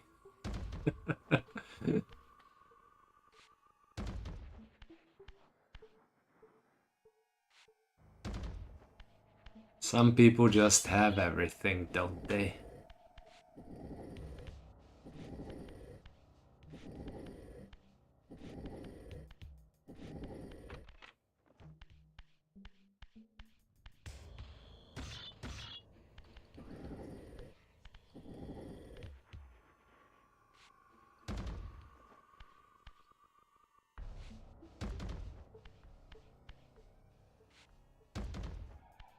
There we go.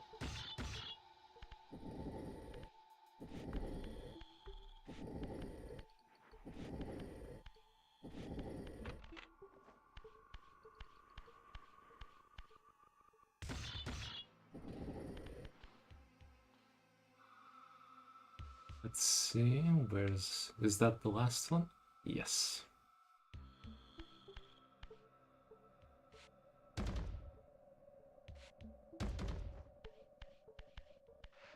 Now this is completely unverified information, but I do believe that this was the first game that you could turn blocks in this way.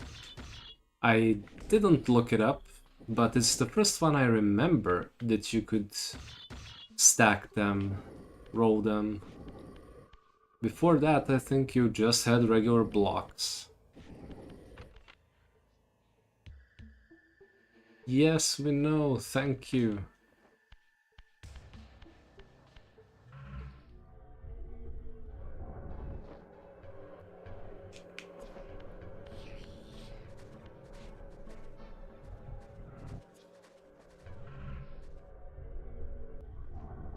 Okay.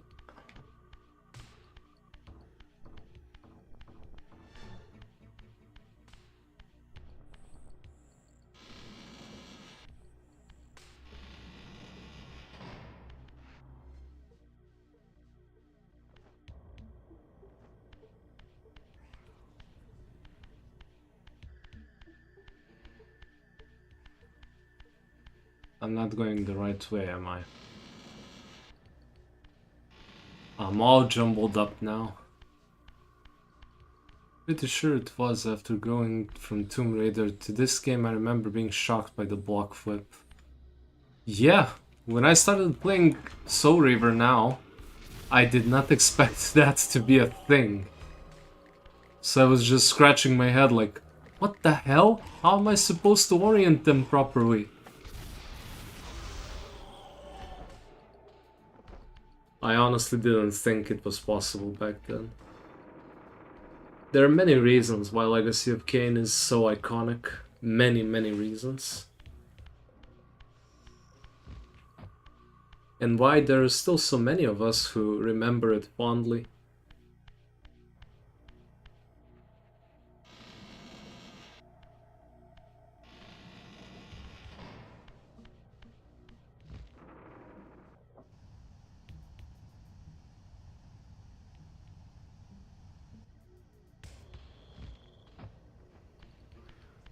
I remember first thinking to myself when I started playing on PS1, when I saw this, and I was like, wait, what the hell? You don't play as a vampire? What is this guy then? And back then, my English was a bit more limited than now, so I had no concept of what a wraith was. So, okay, we're gonna need to go back here because there's climbing to do. After we kill Zaphon, yes. Because we've never killed Zaphon.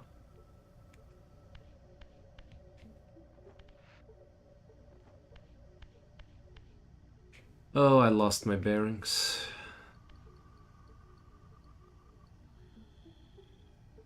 So we hopped over here.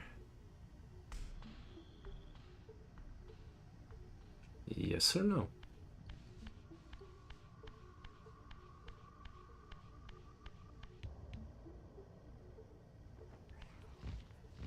I think I need to do this. Yes.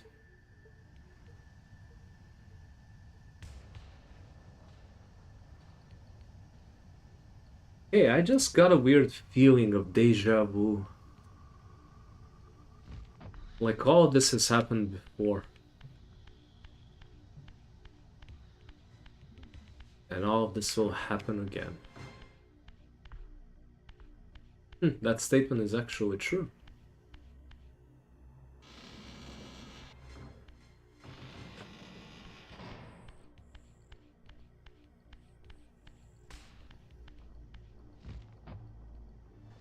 So we can't do nothing with the bell. We need to break the glass.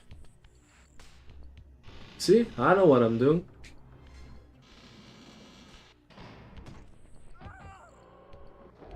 Wow, that looked like she died of shock to see me.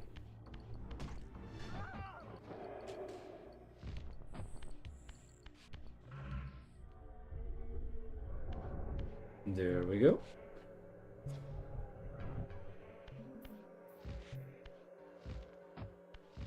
But to be honest, the puzzles aren't that difficult, especially once you get used to them.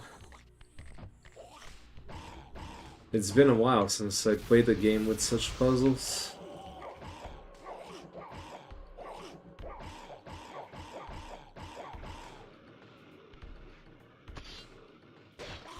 I think that's also the issue, the age we live in. Alright, Dom said, no Dom, Juan said not to kill them. Let's give it a shot. What is your opinion on the cancelled Legacy of Kain game, Dead Sun? What other opinion could I have, except I wish they made it, and I wish it was a continuation of the story, not something different entirely.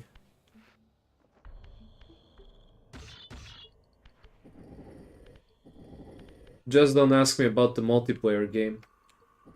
We don't talk about the multiplayer game.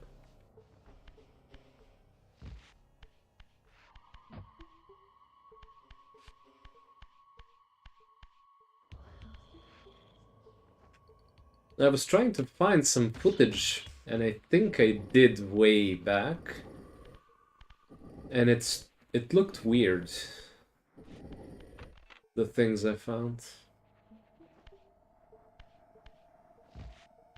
Yeah, I'd buy it definitely. Just because it's new characters doesn't mean it's bad, but I would still have preferred a continuation of Defiance. They did leave it on a bit of a cliffhanger, if you agree. Kain standing there with the Soul Reaver, talking about hope. There was definitely more to the story.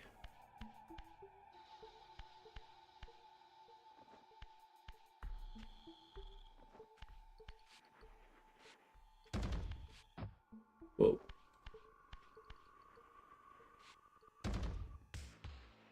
What did I just do?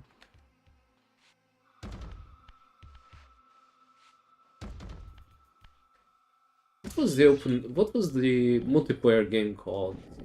Nosghoth or something like that?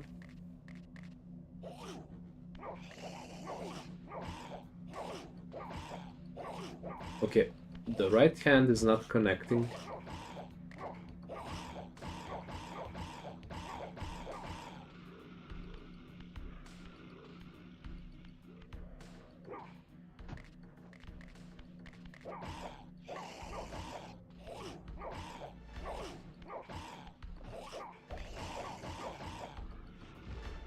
Whatever you guys do, don't fight them when you're standing next to something. The collision sucks.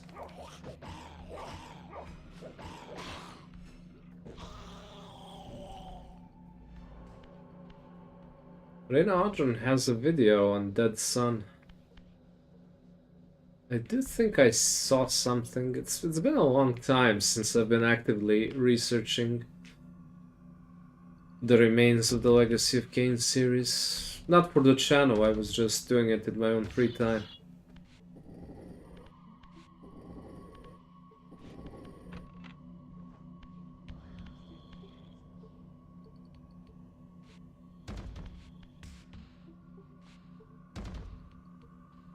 The combat looked awesome from that small snippet of gameplay they showcased.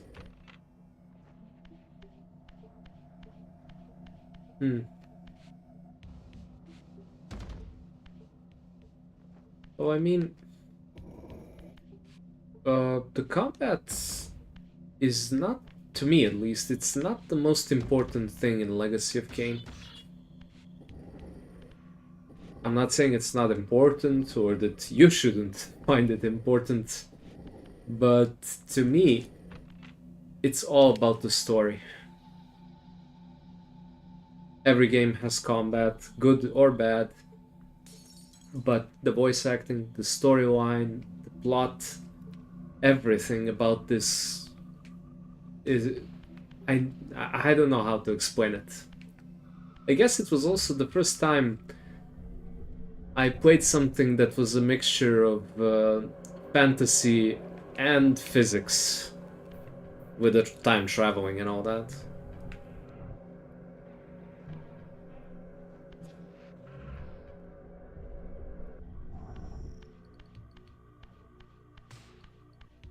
And as a huge physics nerd, the time traveling got me hooked as well.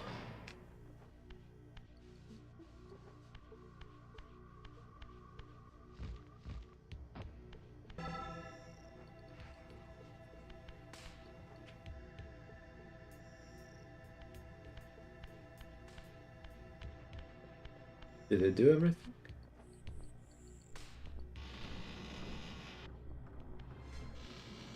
That was one of the biggest criticisms on Blood Omen 2 that I have heard in other people's reviews, that the combat sucked.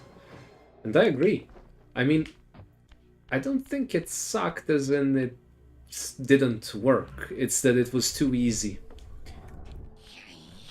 But I enjoyed the story.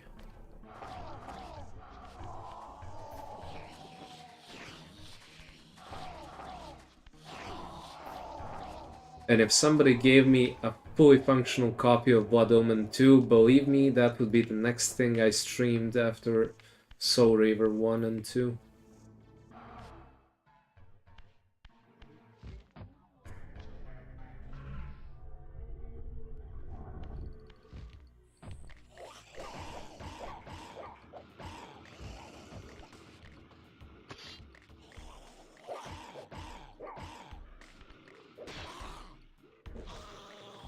And I know a lot of people...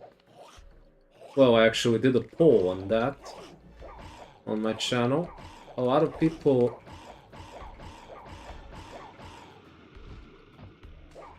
quote Soul Reaver 1 as the best game, and I can totally see why. The plot is Shakespearean almost. It did its job. Wish there was a little bit less of it in that game. Serviceable combat. Yeah, I understand perfectly.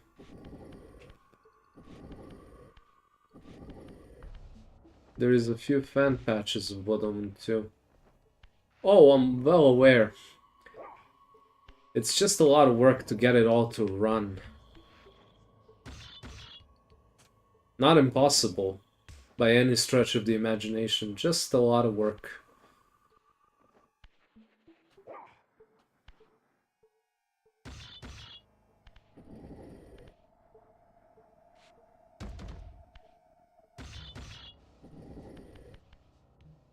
There are also patches for Soul Reaver 1 and Soul Reaver 2, fan-made, to make them run on modern systems. And I did finish Soul Reaver 2 using them, but this year I just didn't have it in me to try and make it all work again. And Juan, I thank you for your advice. These bastards are as dead as a dodo.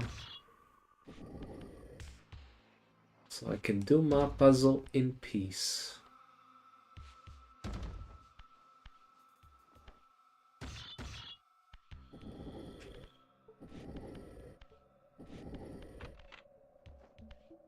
I assume since you both are huge fans of the Legacy of Kain, you know about the secret cheat code in Blood Omen 2 that will let you play with the Soul Reaver and Kain's armor from Blood Omen 1.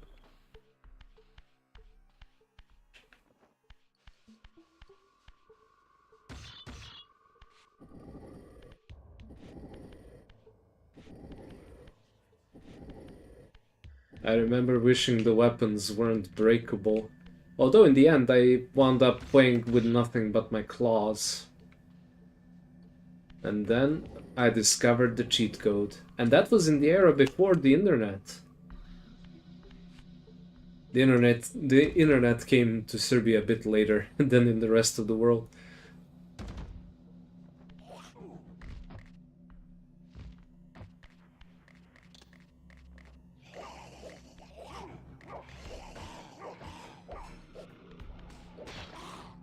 Yeah, Juan, there's a cheat code that when you type it into the main menu, you will hear Kain say, "Go cheese." And that means you successfully typed it in. And then when you start, you have the Soul Reaver. Except there was one small problem. When you save the game, exit and go back in, the Soul Reaver would still be there, but it would be invisible. And I did figure out a way to bring it back into being visible, but I don't know what it is now.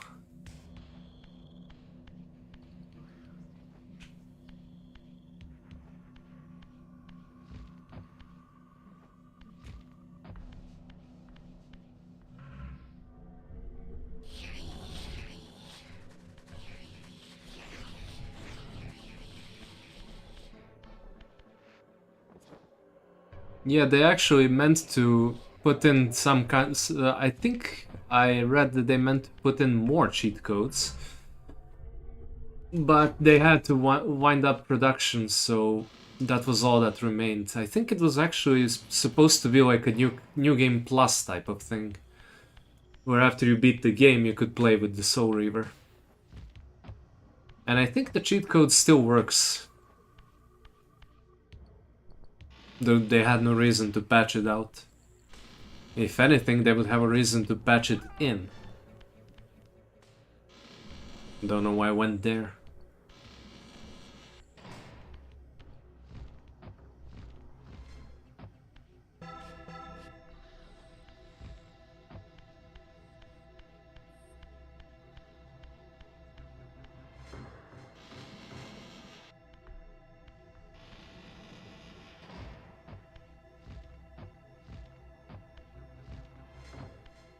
Now I really wish I had the game installed so I could show you guys what it looked like.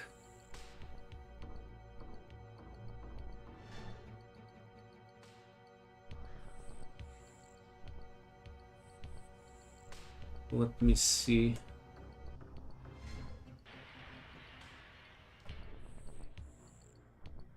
Blood Omen 2. Secret cheat codes.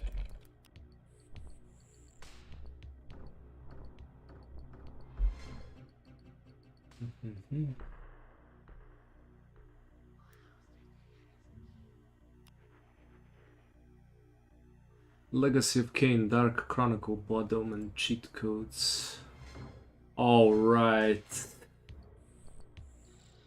Right, I'm gonna show you guys. I recently found out in Reyna Audron's video about the cardboard tube Reaver and cartoon versions of Kain and Raziel in Defiance. Yeah, I heard about that. I did not see them, but I did hear about it. And if you look here, here we have it. This is the cheat code. For PlayStation and PC. And Xbox. Block, autoface, dark gift menu, so basically whatever button you had bound to those actions. Look around, action, execute dark gift, blood suck. And that would give you the full SP, as they would say in Britain.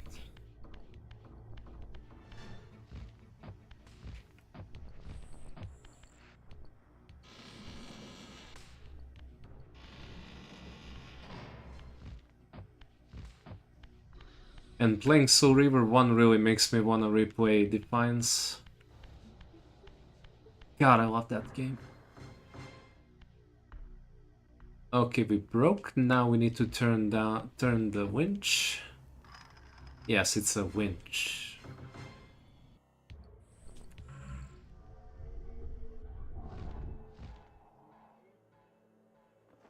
You unlocked the Soul Reaver as a weapon in Tomb Raider Legend. What? I gotta play Tomb Raider Legend. I forgot that those two games are both developed by the same studio. Makes perfect sense. Don't you miss the days when they used to do stuff like that? Put in Easter eggs?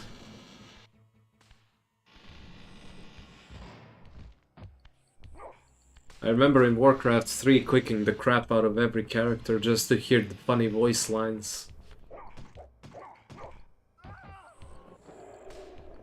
Not many people do that anymore these days.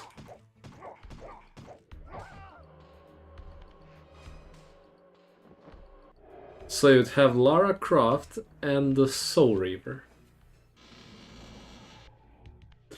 Boy, that would change the tone of this game.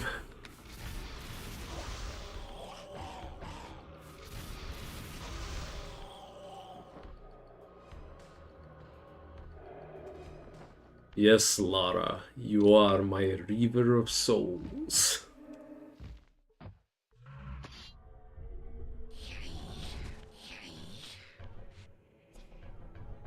That would be weird.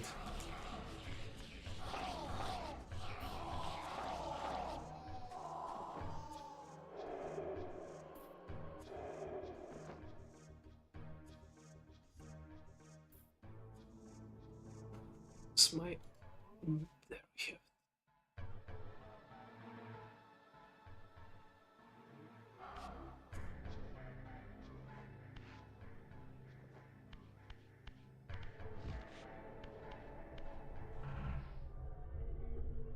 And another puzzle game.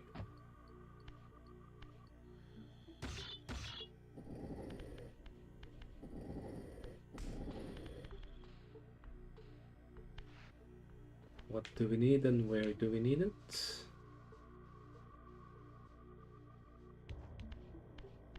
Okay. They used to have so much with the Tomb Raider franchise, now it's so serious. Oh, you mean too much fun?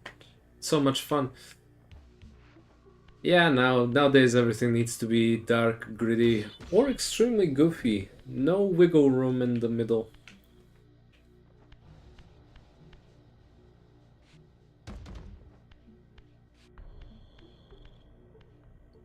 I mean, why not let us have some fun with the cardboard Soul Reaver? You beat the game. You should have a reason to stick around, you know, besides buying cosmetics on an online store.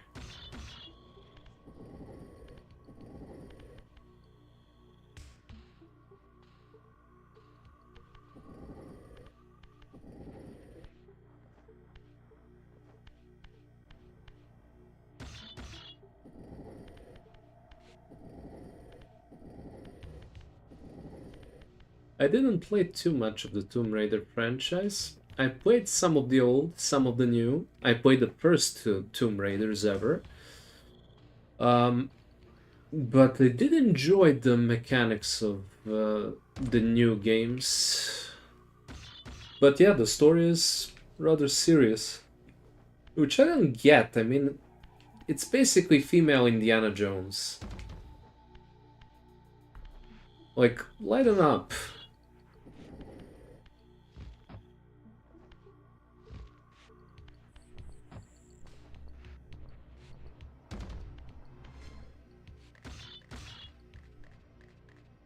Okay, where do we need to... Oh god, there's an enemy. Nope. Okay, just me being paranoid. Can't push it from here.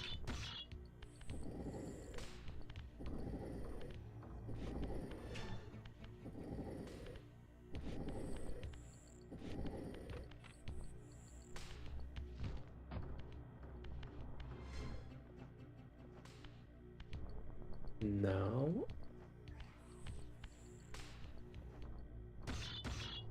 Bring back the goofy villains. The villains in every story, not just video games, but in every story, there's some... Well, some people tend to underestimate them. But seriously, without a good villain, there cannot be a good hero.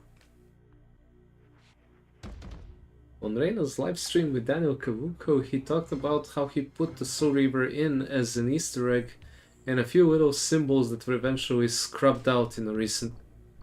Why would they do that? Oh, wait. Why would they do that? Are the IPs owned by different studios now? Or publishers? That's the only reason I can think of.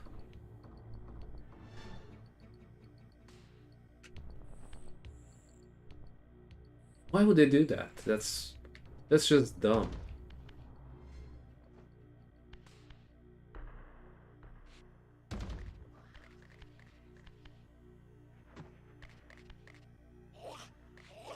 Damn it.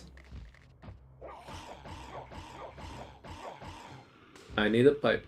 I need a pipe. There is no pipe.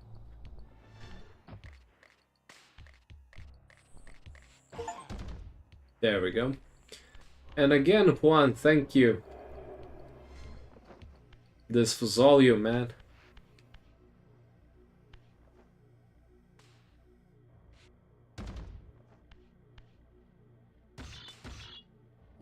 I even got an achievement out of it.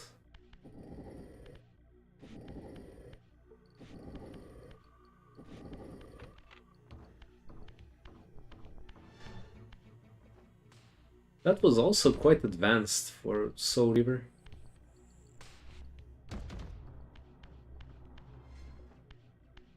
Being able to kill an enemy with a block.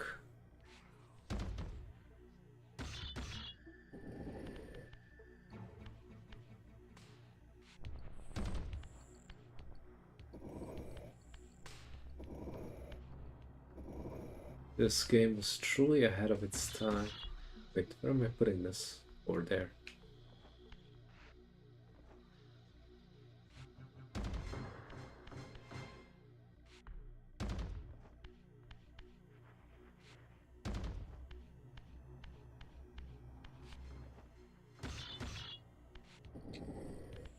I just found out about flipping the block on them from a YouTube short by Calypso 2 days ago. Well, I mean, you knew about it and I didn't. If you hadn't told me, I would not have looked it up, I assure you. So I still appreciate the advice.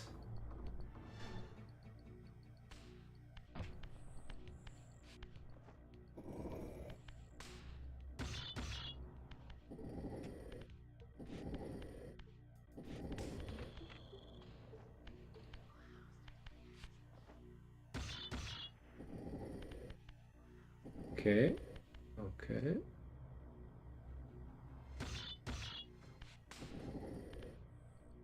And table flip. No, not push. Flip.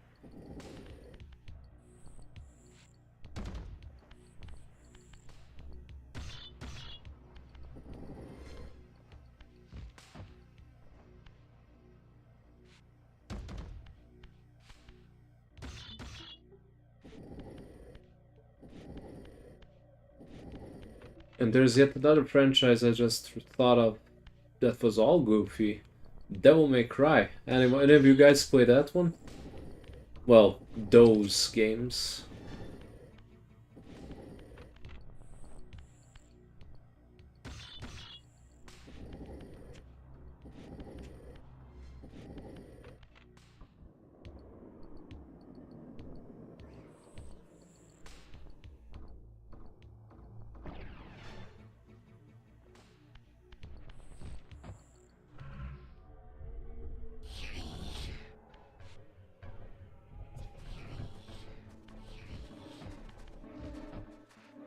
Funny how many of those companies really knew what they were doing for a while.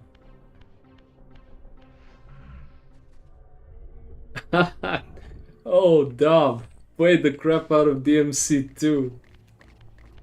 So the one that's been voted the worst DMC. Me too. Played a little bit of Devil May Cry 1, and then I only had the disc for DMC 2. I didn't hate it as a kid. Now as a grown-up, And Juan, I loved Devil May Cry 1 to 3 back in the day, and it's in my top 5. Cool! Yeah, I loved it. I love that franchise as well. It was the only one I had for the longest time. Yeah, I feel you, man. I had fun with it when I was a kid. I really liked it. Only when I was an adult and I bought the HD remaster and I started playing, I was like, wait, I loved this? Why? It's actually the first game that I passed on my own on the PS2. Yeah, me too. Very fond memories of Devil May Cry. In that case, did you guys try the DMC game? The one with the black-haired Dante? And if yes, what did you think of that?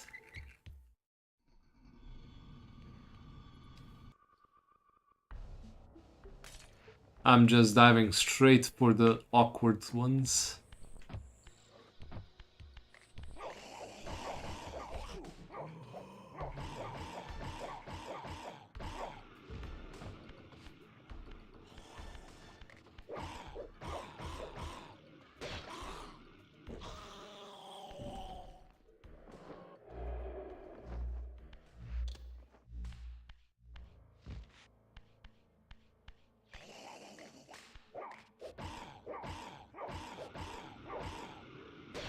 My only problem with Devil May Cry 4 and 5 is that after you beat the game, you can't replay it with both.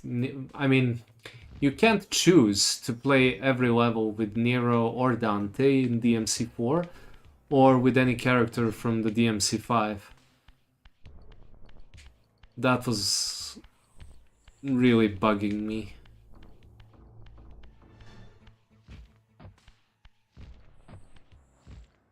In Devil May Cry 5, I really didn't like playing with V. I mean, he was cool, but it's not what I was looking for. I'm mixed on it. It was super fun gameplay-wise, but I didn't like the main character at all. Same here. Gameplay was smooth, in my opinion. Combat was really well executed. No problems there. But to me, that just wasn't Dante.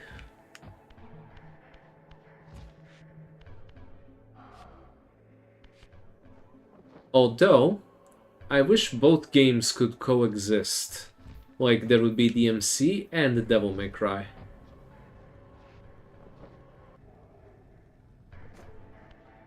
I had enough fun in DMC that it doesn't bother me as a separate thing.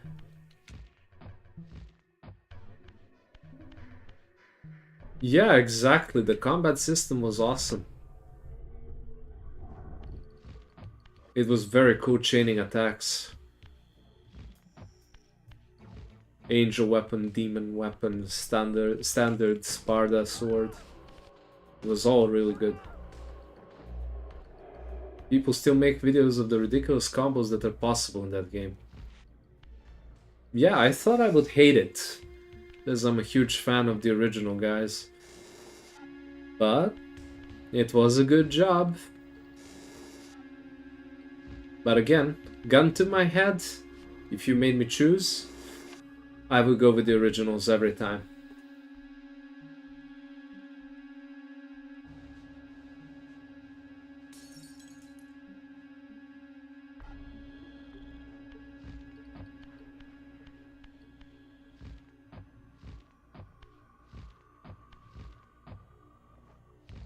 I remember back when the DMC4 was new, and I was wondering who Nero was.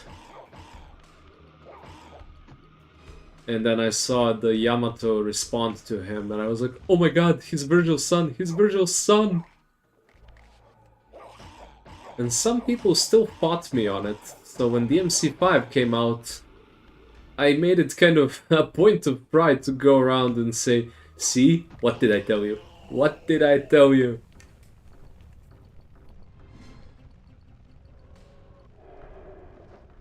I mean, it wasn't hard to figure out. Very on the nose.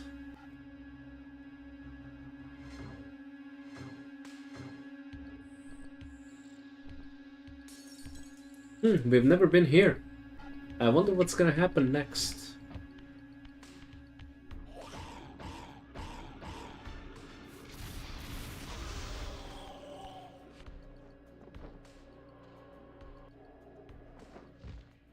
I still haven't checked the numbers for Soul Reaver Remaster. I hope it's doing well. I mean, I would expect it to.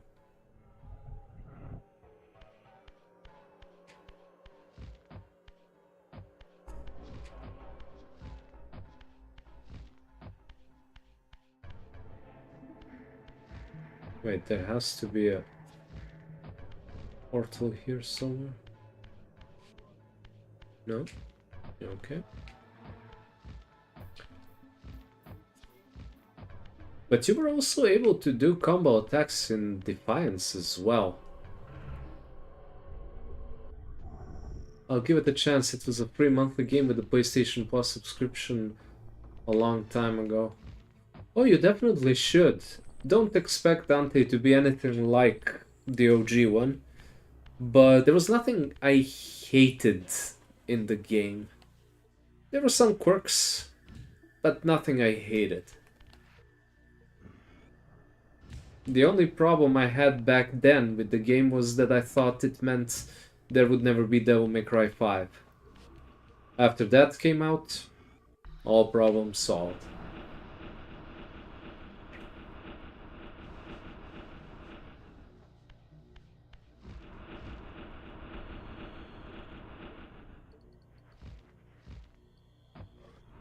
Ah, damn it.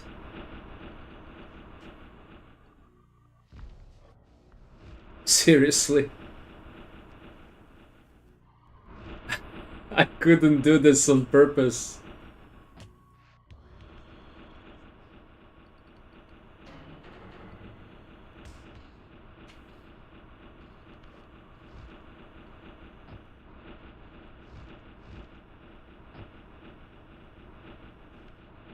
And the funny thing is, Devil May Cry was actually my first introduction to the world of ARPGs, even though it's a hack and slash. Because you could, you know, pick up those red orbs and then buff Dante as much as you possibly could. And that actually later on got me into Diablo and all the other ARPGs.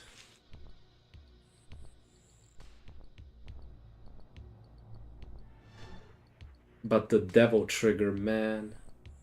There was nothing like it back then.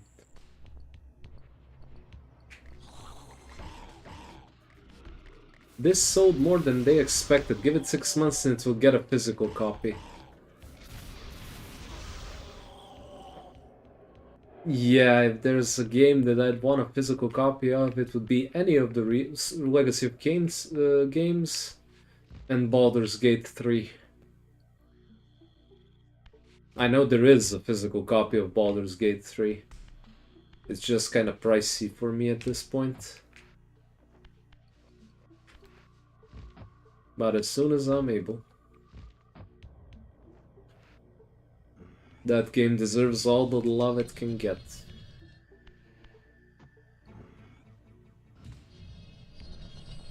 And it's a good thing if it sold more than they expected. Means we're definitely in for more.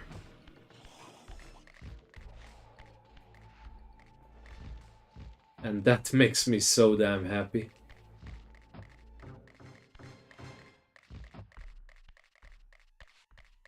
I mean, it's unfortunate that not all of the cast are still with us. But we still have Simon Templeman and... why do I keep blanking on his name? Bell?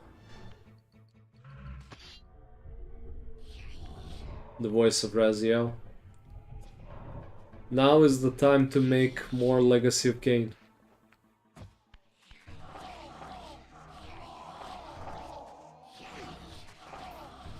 And I remember people wondering if it would be possible to see Raziel again, but I think an important thing to keep in mind is that this is a game with time travel.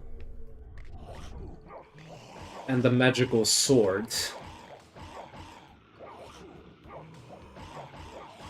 I think anything can be possible. If properly told.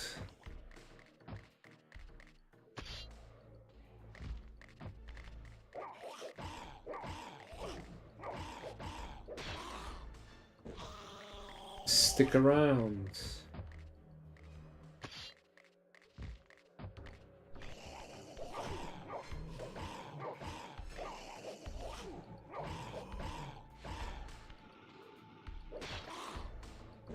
You too.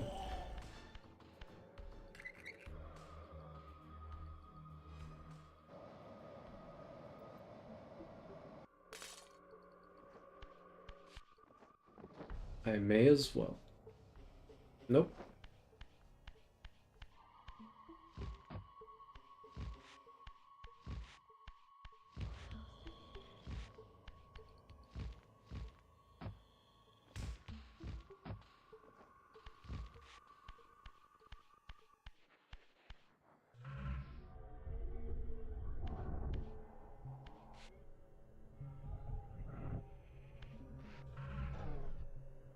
All right.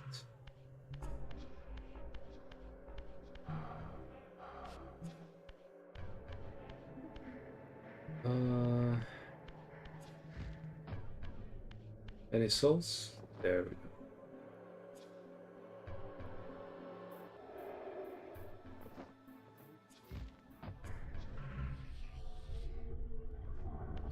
So this is the booby trap bell.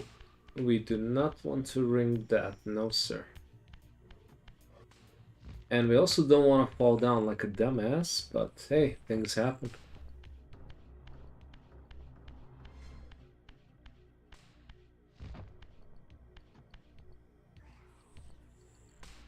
Oh, this is where those two guys are. Guys, you want to hang out again? No? And I killed the wrong one.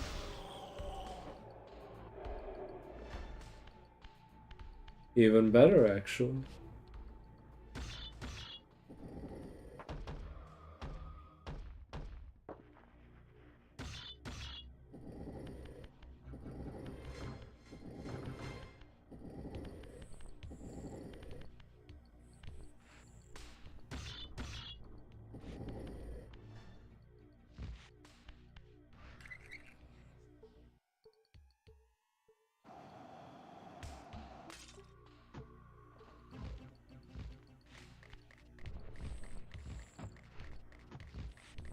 You guys hanging? Nope. Shame. Life is short, you should hang out with friends more. You never know when a soul reaver might come along.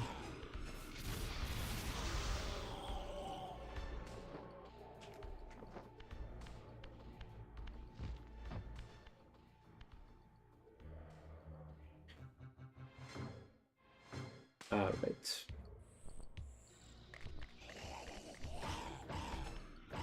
I hear you've been having issues with plumbing. I'm here to see if I can fix that.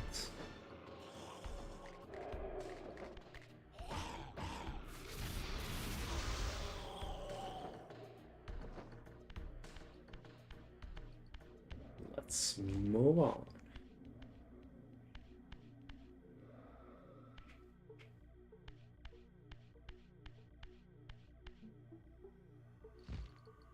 Whoa.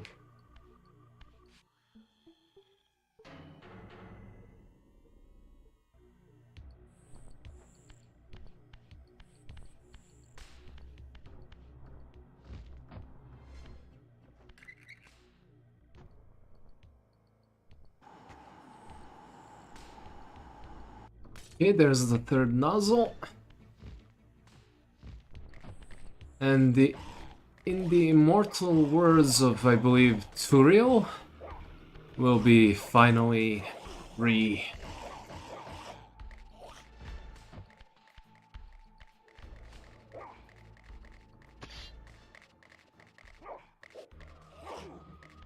Ow.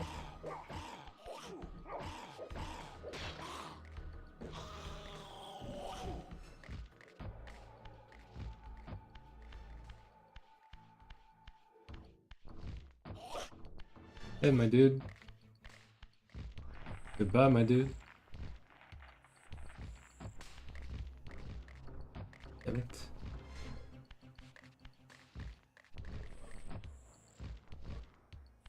Okay. Focus up. Oh yeah, let's take a pipe.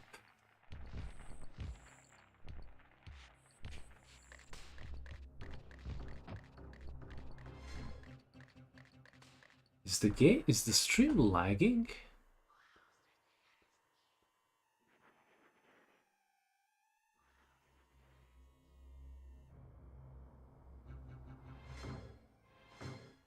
Ah, no. It's just me. Okay. All good. Just needed to refresh. I'm monitoring the stream for issues.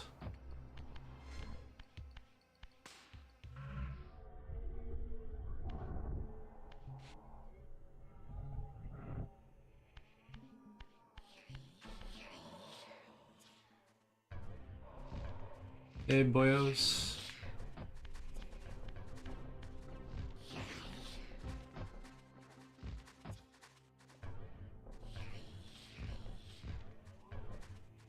Oh, man.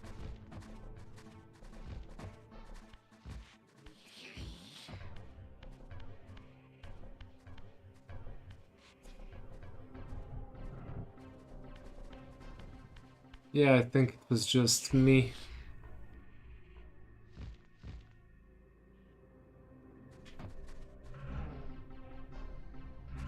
Just want to make sure everything's in working order.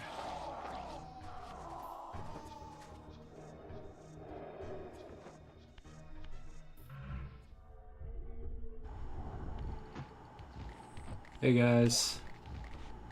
Bye guys.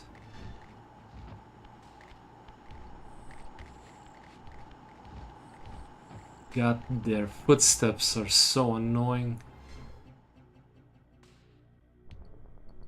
It's like they're banging in my skull. How about God of War? We all played that through. Oh yeah. I definitely did. I also played Chains of Olympus on a PSP.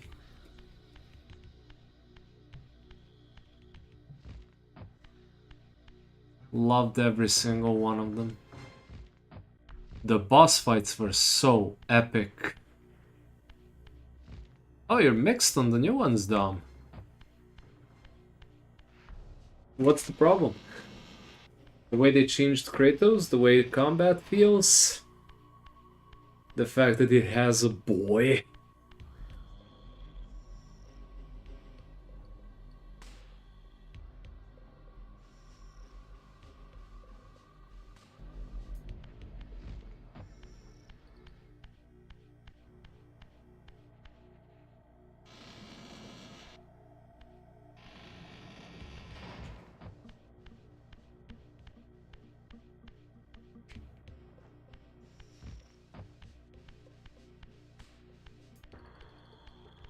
I played the PS2 copies and the PSP's games, but nothing after that. If you liked the PlayStation 2 games and the PlayStation 3, it's a very different experience.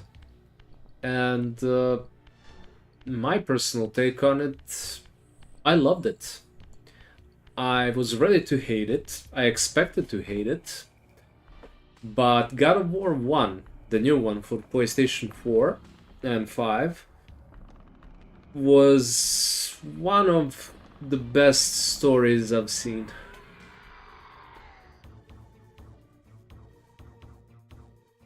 I don't mind with the redemption arc. Kratos was well written in the sense of he became worse than the monsters that made him.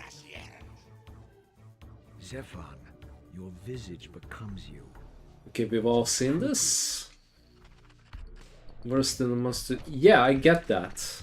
I get that. Big time. But since they did decide to make new ones, I think they did a good job. They took it in a good direction. They didn't just keep milking it with, you know, no sense of where they were going.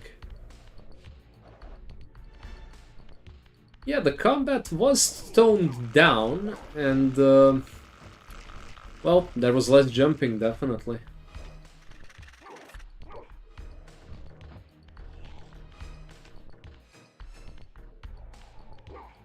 My problem was more in Ragnarok than in God of War 1.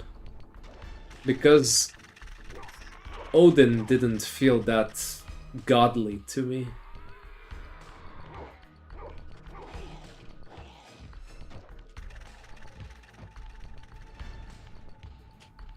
Although I didn't finish.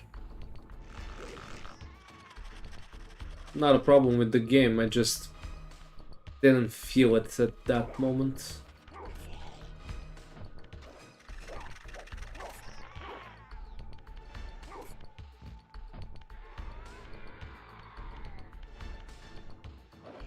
I mean, it's definitely a different experience. Not the same game at all. But I did like all of them.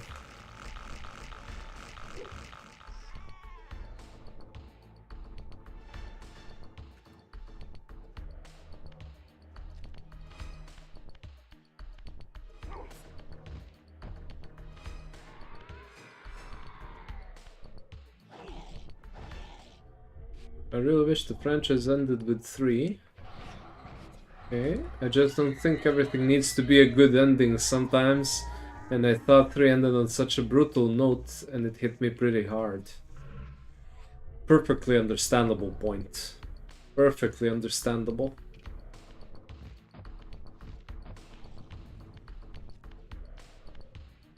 I get it.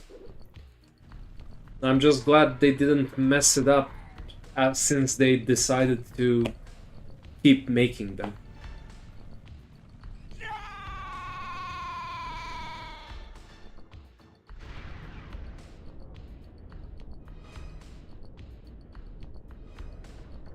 You know, if somebody played God of War 1, the new one, I don't think they would feel disappointed.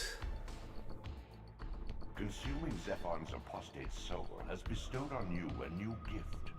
Like his vampire spawn. Hey guys, we finally beat Zephon! It's over! Beyond the pillars, Nosgoth's cataclysms have exposed an ancient crime. Endowed with Zephon's soul, you may now progress where your path was hitherto impeded. Oh yeah, Juan, I highly recommend every God of War game.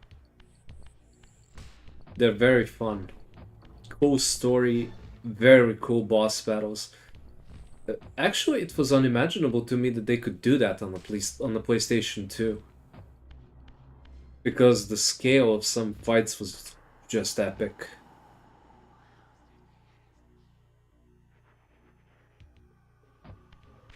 I don't think I've seen anything like it before God of War.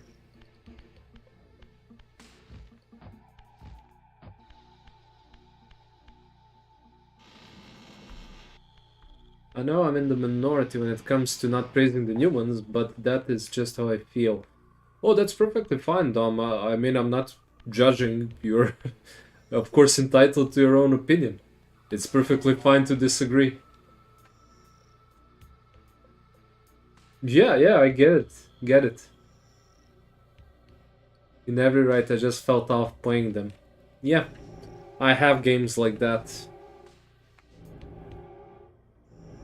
Even more movies or TV shows.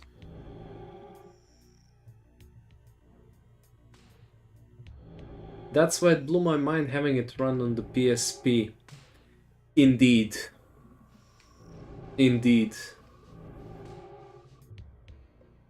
There was some magic there. Okay, should I backtrack or portal? I mean, there are a lot of places climb now. Oh, and you know what I'm gonna do before I do anything else? Save the game. Did I? Yes, I did. Okay. Shadow of the Colossus was crazy for the scale of the boss fights. Oh, I missed that one. Well, that game was all boss fights. Yeah.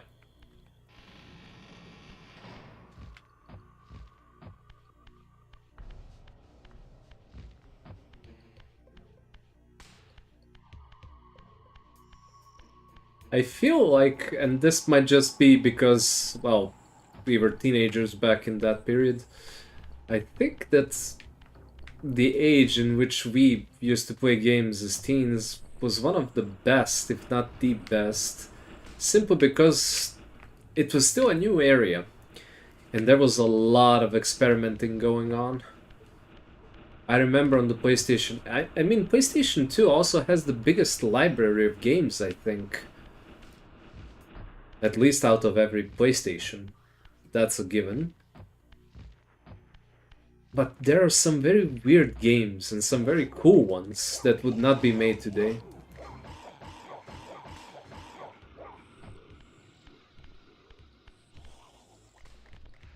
Twisted Metal,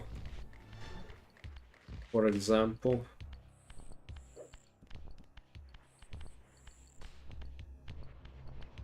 I don't even know what genre of game that would be.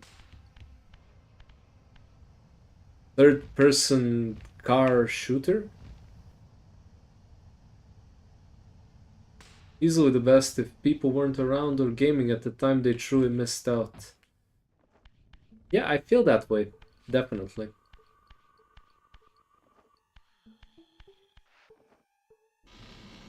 It seemed like every year there was something completely new, and not just, you know, like, oh, there's this new game, but there's this game that does this new thing that no other game did before. The PS2 has like 3,000 plus games. Yeah. A truly gigantic library.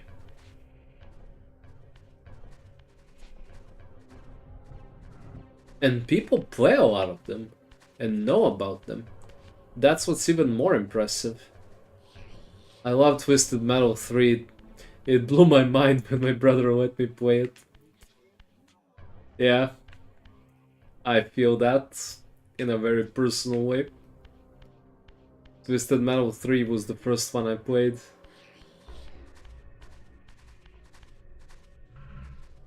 There was also another game that copied, well, I don't know who copied who. It was called Vigilante 8 for PlayStation 2. I don't know if anyone knows about it. It was the same thing as Twisted Metal, except you could destroy buildings in the map. Like, all buildings. I know there were some Twisted Metals where you could do it similarly, but in my opinion, Vigilante 8 did it better.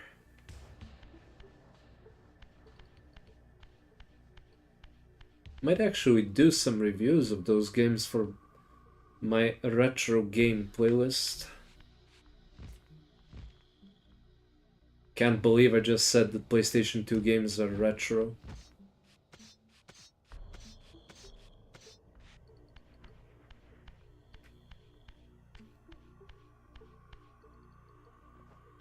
What do you mean retro? 2006 was like 2 years ago.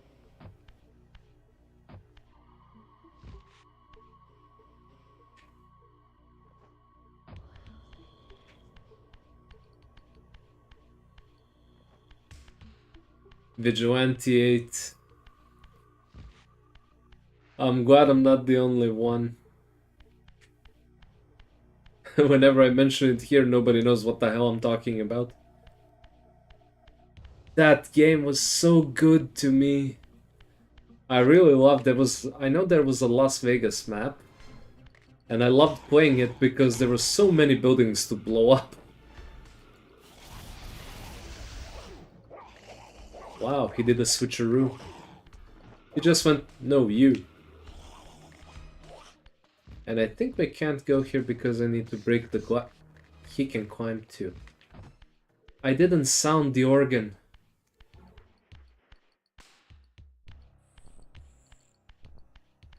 The PS2 era was truly a gem, and we will never have something like that again. Well, it does look like it. What with PlayStation being obsessed with maximizing profits and turning out consoles like they were Tic Tacs, it does feel like it. But wait, now there's more. The PlayStation Pro Plus 2 Extreme. With 3 USB ports. That'll be $1,500, please.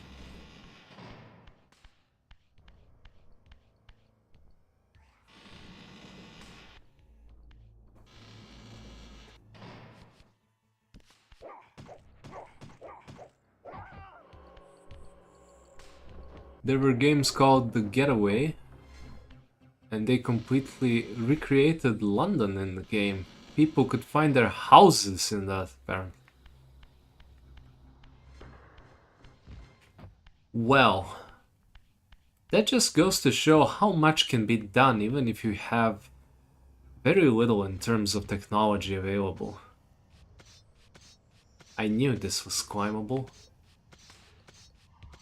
And it had no loading screens on the PS2. Well, I mean, if that's the case, that was truly impressive. Twisted Metal 3 and 4 were made by different developers than 1 and 2, and that's why some people say they don't like them. The Getaway was amazing. Huh. The Getaway I didn't play, unfortunately. But, luckily we have PlayStation emulation. Can always spin that up. I mean, I have a PS2, but the reader doesn't really work anymore.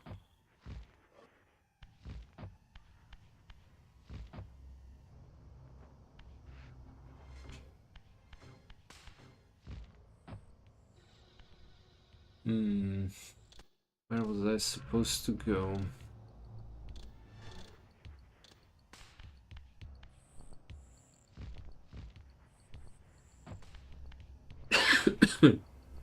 Sorry about that. The Getaway sounds familiar. I played a lot of games on the PS2.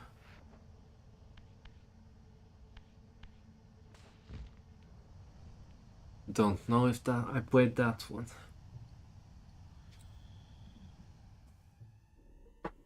There was another game. It was a fighting game. What was it called?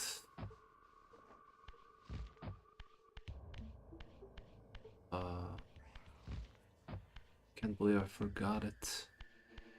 You would play as horror monsters or creatures from horror.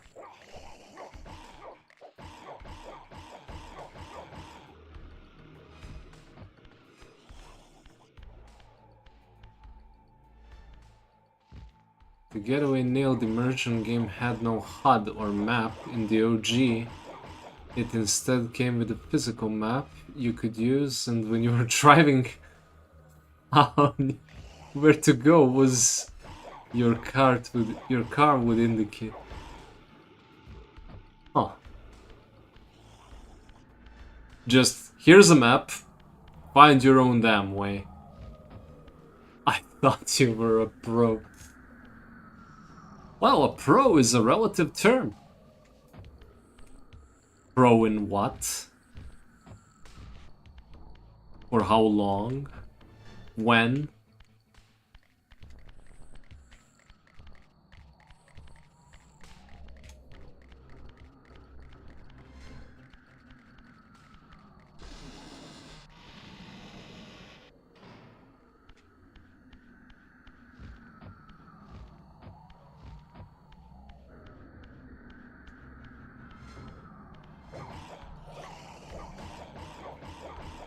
Oh, this is the guy that waited in ambush. Time to switch sides.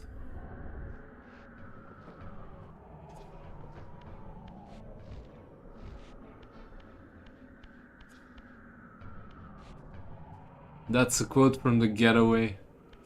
Yeah, I see it in quotation marks, except sadly I don't know it.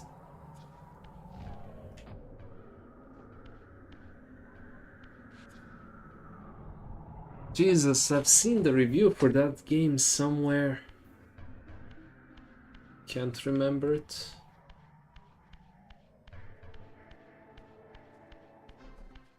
Ah yeah, this is a later area.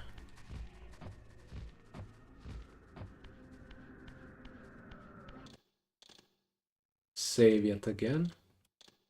With load. The car would use the indicators on its own as if your characters really love... On its own, as if your characters really love in the city and knew where to go. It was a wild idea. Definitely. Judging from everything you guys have said, yeah. Beyond the pillars expose an ancient blasphemy.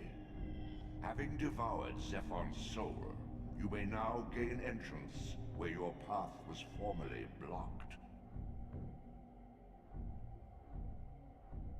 Anyone remember the Driver game?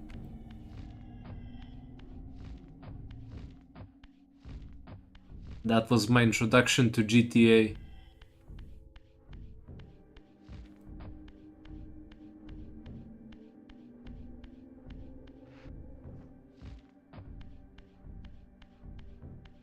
Live in the city. As if your characters really live in the city and knew where to go. Why didn't they follow up on those ideas? What the... I mean, I can assume why, because somebody in a business suit didn't think the numbers would go up enough. But man, just imagine with today's technology.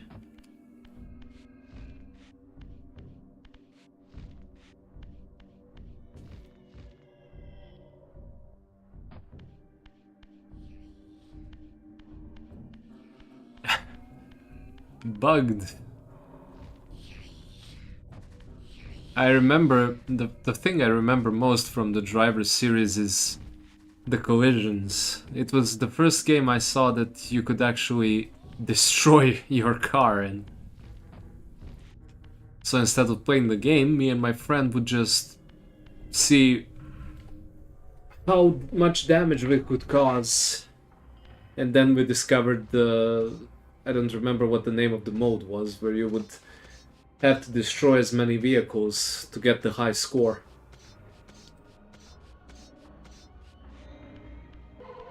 That game was pushing the PS1 to the limits. GTA took that formula and applied it to the PS2 games. Yeah, and that's actually the main point I guess we're all trying to make collectively here. Experimentation led to the birth of some of our favorite games. And the main problem nowadays, at least in my own opinion, is that everything has become formulaic. So there's very little new things to try and play. Not very little, very few.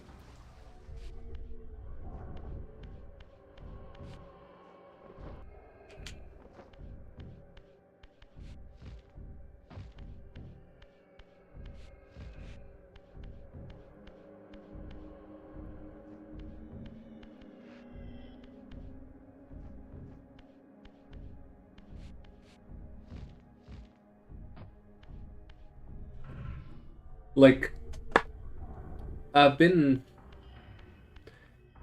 Well, I don't know if you guys...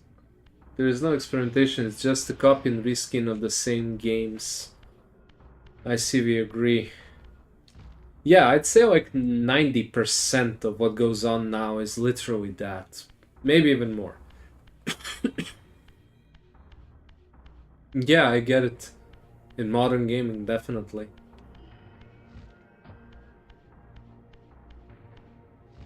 I've been recently really into Diablo and Path of Exile. You guys probably know both of the games, but I keep thinking, what does Path of Exile do differently than D4? They're both copying the visuals and the feel, well, trying to copy the visuals and the feel of Diablo 2. So why is it working for Path of Exile and not for D4? In my opinion is that it's the gameplay.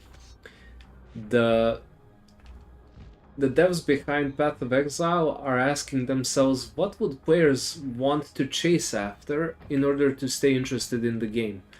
Meanwhile, Diablo developers are asking what mechanics should we put in to make the players stay in the game. And that's a design philosophy that's been chased far too often nowadays, in my opinion, for many different games.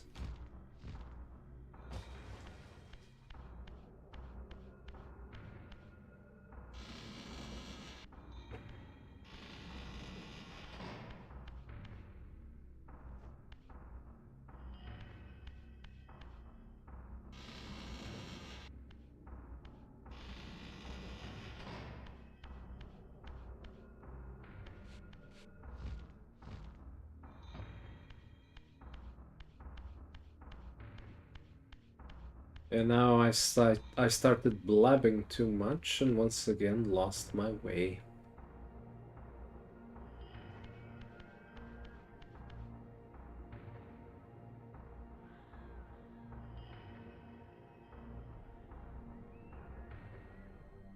That's literally the Assassin's Creed franchise in a nutshell. Sad, but true.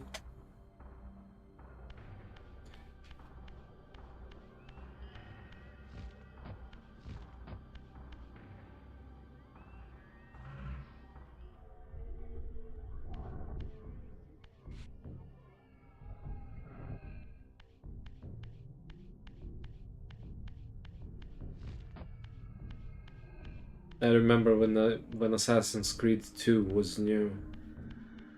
My god, was my mind blown.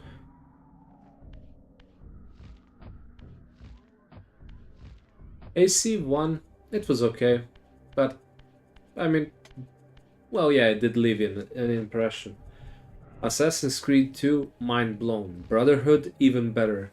Revelations was kind of neither here nor there for me. And then Assassin's Creed 3 came out. That was a game that was made. Then Black Flag, which was awesome. The ship combat was new, so that was interesting.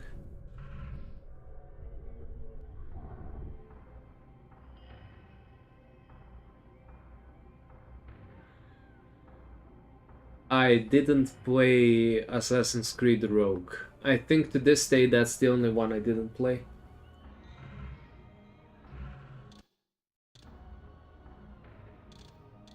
Find the hidden tomb. Oh, that's very helpful.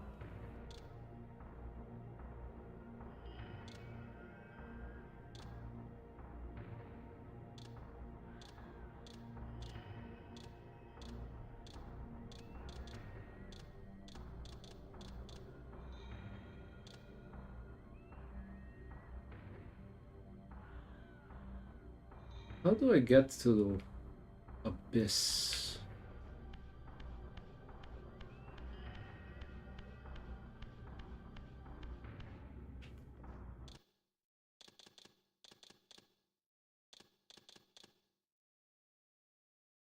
Go to where you fought Cain.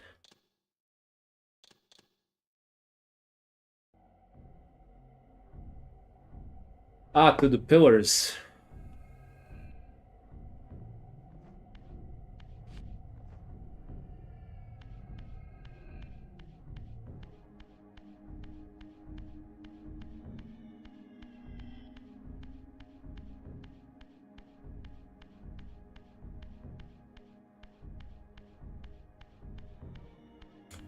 Do I have a way gate to there?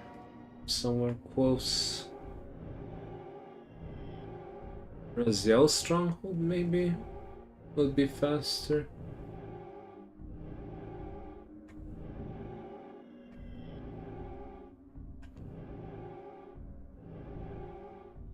Juan, what do you say? Come on, I need a little bit more help. Should I go on foot or teleport?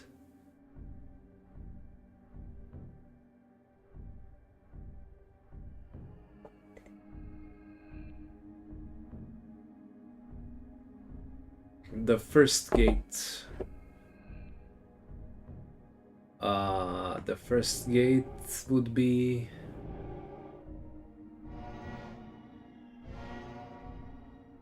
this one, I assume?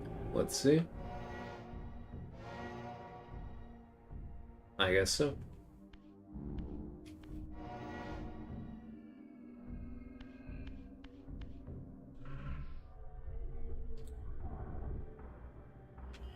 Thanks for the assist yet again.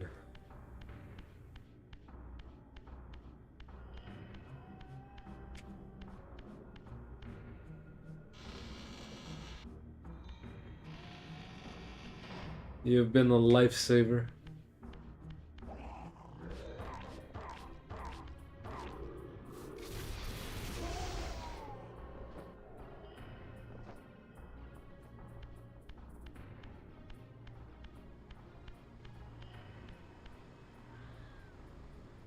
There's like a 30-second delay. Yeah, I'm aware. Unfortunately, that's the best I can do.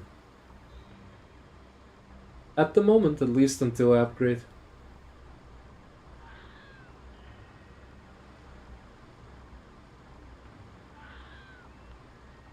At least a few minutes ahead of...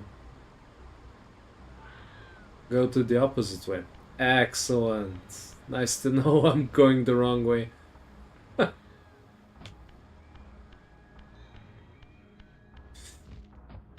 I may not remember my playthrough on the PSP, but I do remember that I had the most issues in Soul Reaver 1 with finding my way around.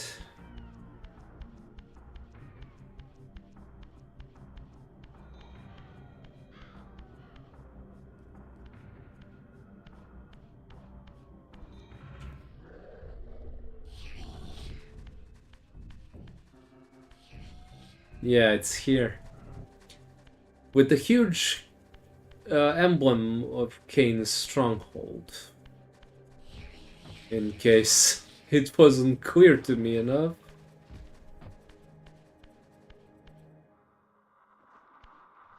Yeah, Ariel is here.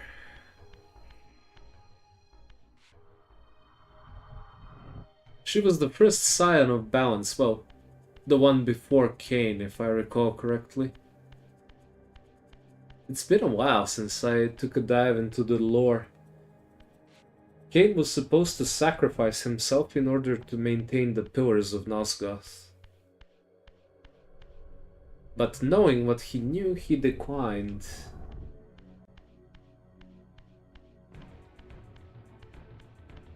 Uh-oh, fight music.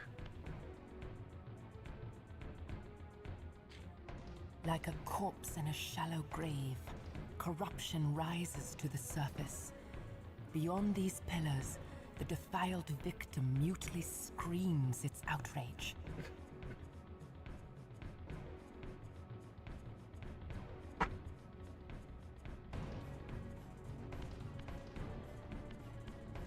The best way to play... Sorry, that old school Metroidvania gameplay loop.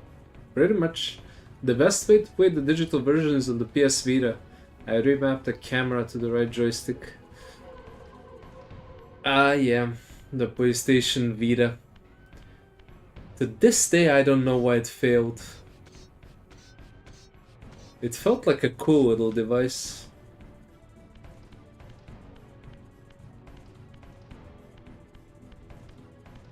Where you get the new traversal ability and the new things to explore. Yeah, I get you, I get you.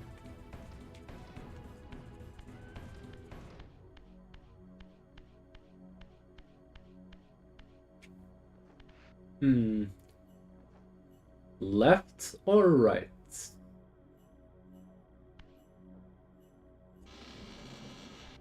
Going with my gut here.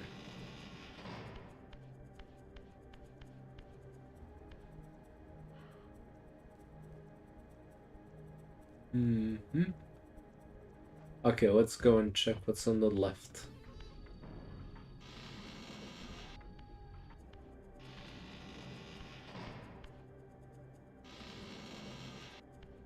How do I not remember this game? I remember the ending.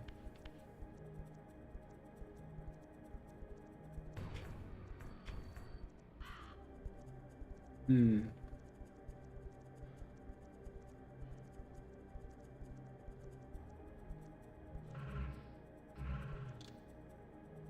Memory cards. Alright, Sony's attempt to monopolize the memory card market. I remember that.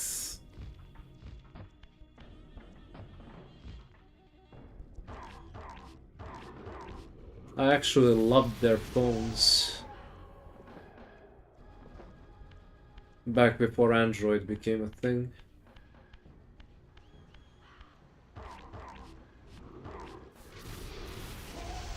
Both ways lead to the same place. Yeah, I see now. I assumed, but you can never be too certain.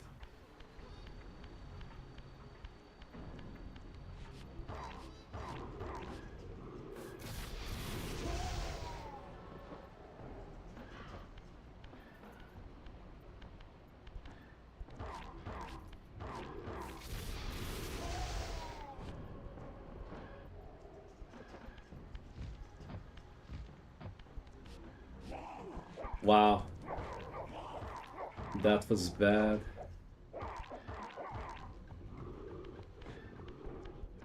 Why am I on fighting you guys?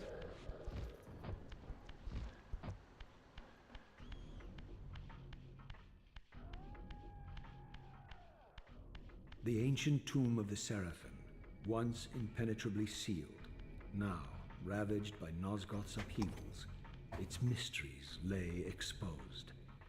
In the time of Vorador, centuries before Cain was made, the Seraphim warrior priests waged a merciless war against the vampire tribes of Nosgoth.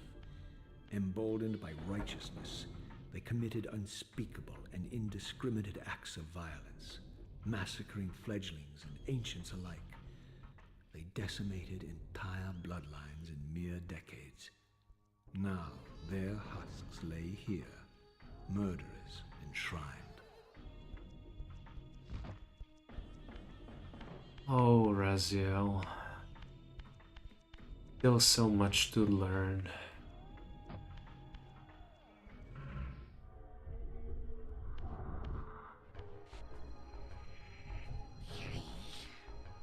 I know we are a little behind on the topic, but did you know Assassin's Creed 1 was originally going to be a new Prince of Persia game? Yeah, I knew that. It was supposed to be like a bodyguard. A story about his bodyguard or something like that. At least that's the version I heard.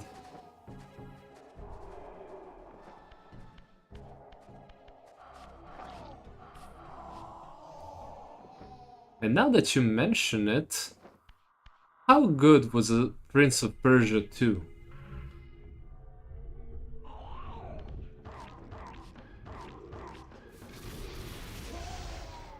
The Warrior Within.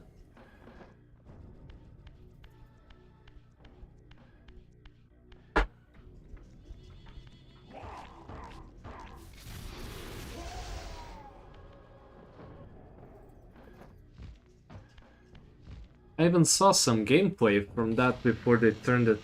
No. I'm thinking of something else. No, some other... I think it was a cancelled Prince of Persia game. As I pulled the stone free, a sigh of sepulchral air escaped the inner chamber. I was not prepared for what lay beyond this threshold.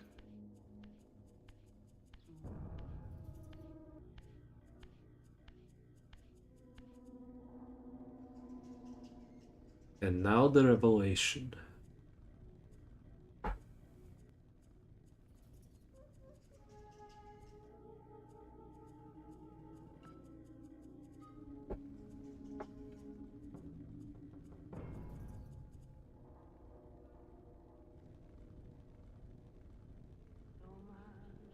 these crypts, defiled caskets of Seraphim saints, bearing my brothers' names, and my own. The irony of Cain's blasphemous act rushed in on me with the crushing force of revelation. Were my hands not as bloody as these? Worse, I had spilled the blood of my brothers, these very comrades whose tombs lay ravaged before me. Yes, Raziel, you were Seraphan, born of the same force that all but destroyed your race. Before the dawn of the Empire, you were chosen. Cain, Nosgoth's solitary self-declared monarch, plundered this tomb and raised you from these crypts. Breathing his vampiric gift into your defiled corpses, he resurrected you as his favored sons. Warrior Within was so metal, such an over-the-top edgy game. I liked Sands of Time the best. And Juan agreeing, I like the Sands of Time for the Rewind aspect. Oh no, I'm definitely not saying that Sands of Time was bad in any way. It was a very 1001 Nights kind of a game. What I liked in Warrior Within the most was the fighting system. It was so free-flowing, I never experienced anything like it. And that's the aspect that impressed me the most in Warrior Within. But yeah, Sands of Time was great. It's a shame they didn't resume making the games. I mean, they did make the 2D one recently, which I hear good things about. But I wish they would continue the story, and I also wish they would finally do the remaster they promised.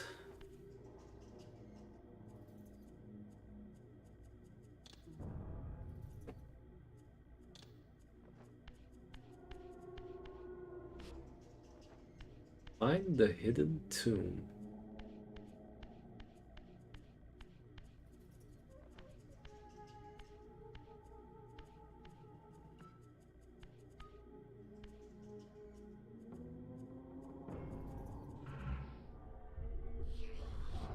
I knew it.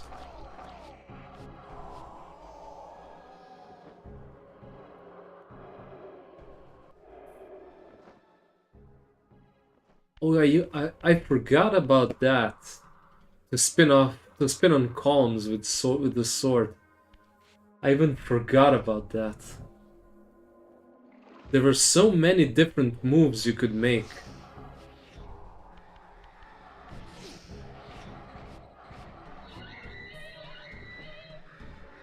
What happened to you, Ubisoft? You used to be cool.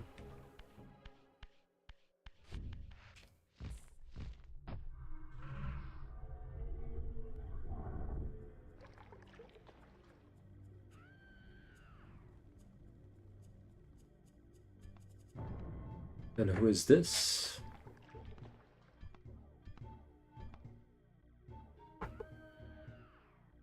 Heretic, you shall not pass. Such loyalty to one who has you guarding this outpost like a chained dog. Do you prosper on the scraps he casts you? Your insults will do nothing to flood the agonies of your demise. Cain killed me once. Behold the result. I have no more to fear from you.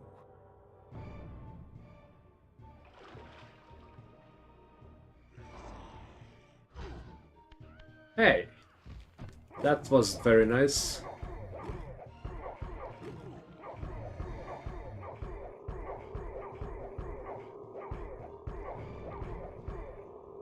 I think I got him.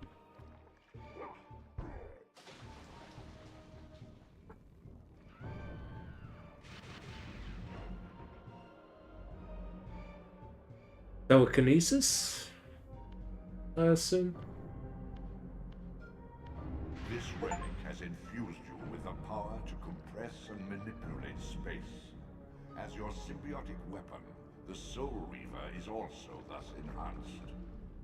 You may focus and project an orb of kinetic energy to strike objects that are otherwise beyond your reach.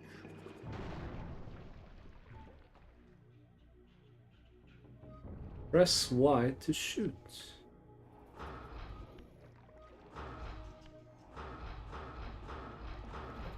Can I shoot?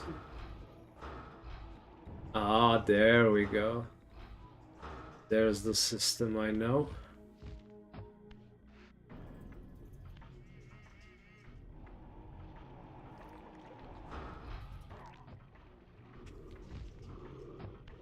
So that hurt him a lot.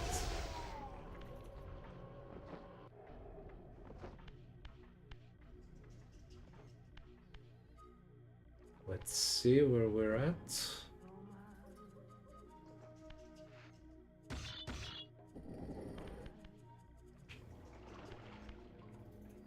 Okay, I'm gonna leave this for now because I don't know. Where do I need to put it? If I need to put it somewhere.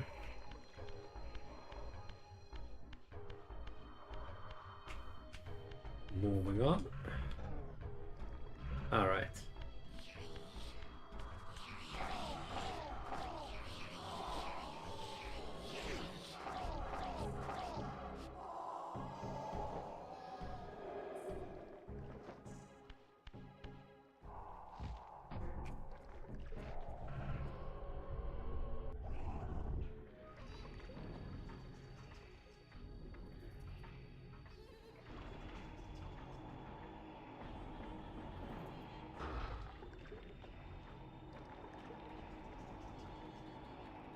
No need for that block.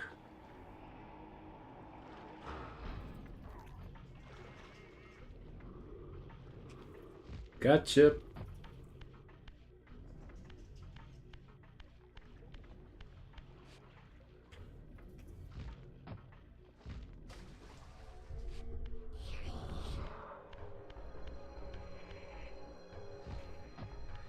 Ah, this is where I came from, of course. Why would it be anything else?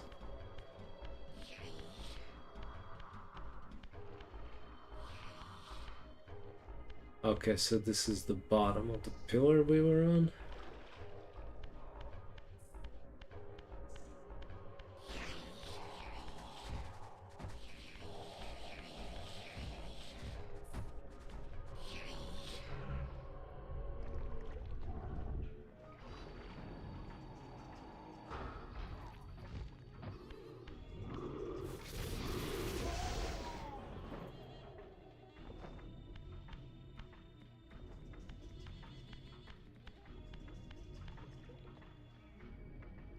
He doesn't see me, does he? Damn it.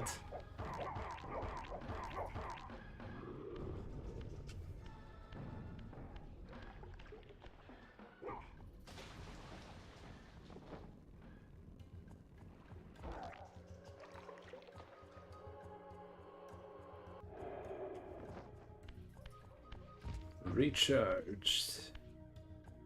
Okay, what am I missing here? Is this climbable?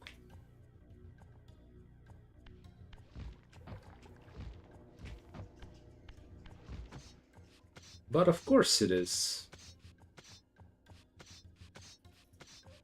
Doesn't look the same as the ones I'm used to.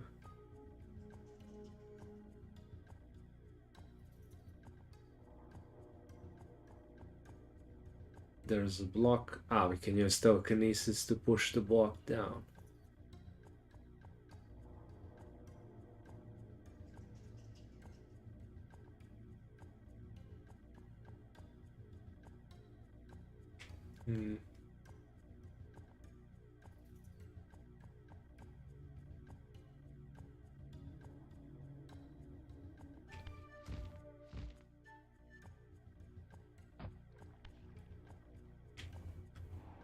Can I shoot it from here? What the hell, Raziel? Nowhere near where we were aiming.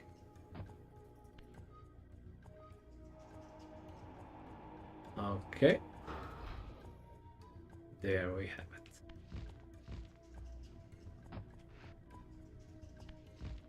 And what's up here?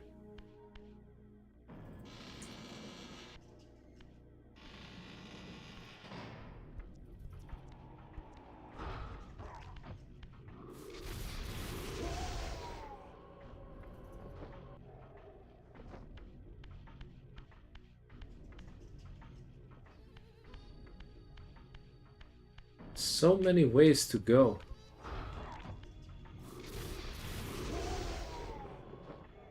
Well, this is getting silly now.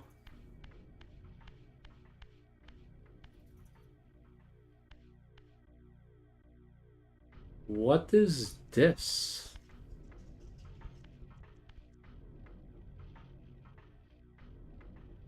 Is this Ariel, maybe?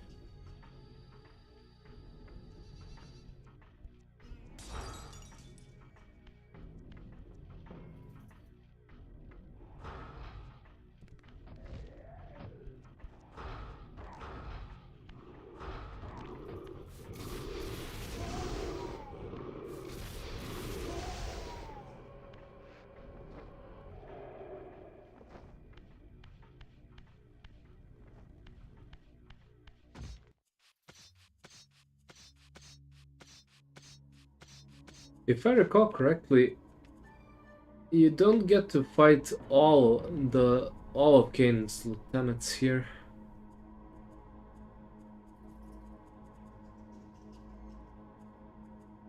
And if I recall the story correctly behind the creation, it's because they ran out of budget.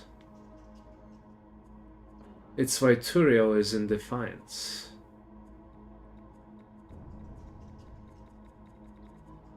Okay, so what am I missing now?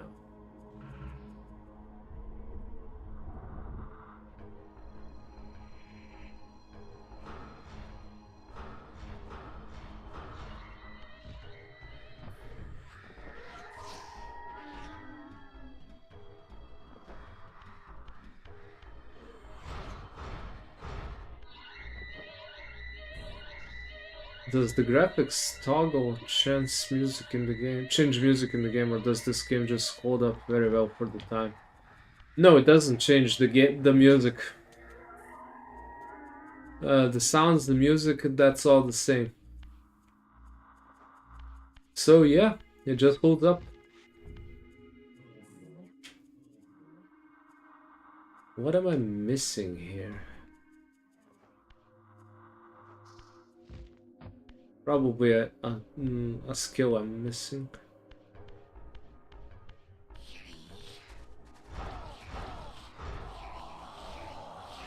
So is this a sword or a gun?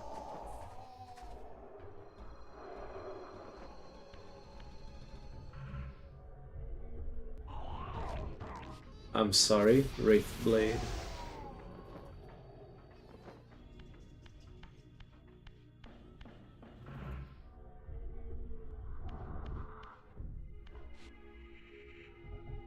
Oh yeah, it does change much, especially Raziel's model.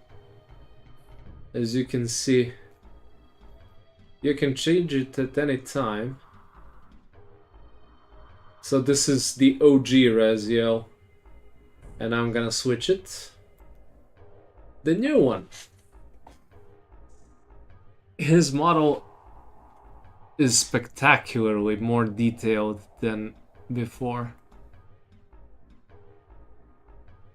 The textures are definitely better, but less attention was paid to that than to Raziel.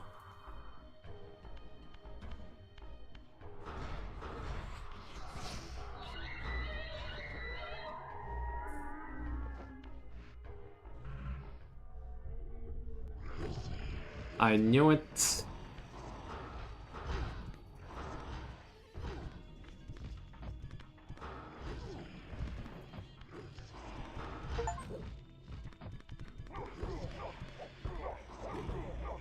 Got an achievement for cancelling out the TK attacks, I believe.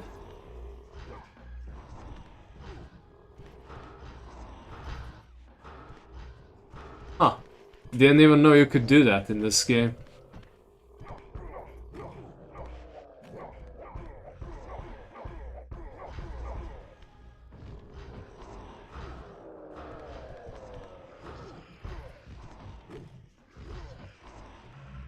Gonna switch.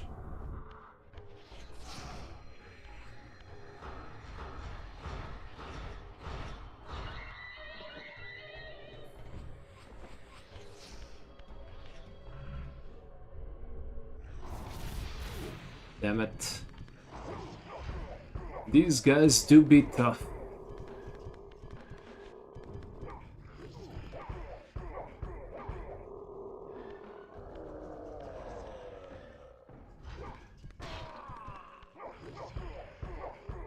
I never realized how low his eyes were on the OG model.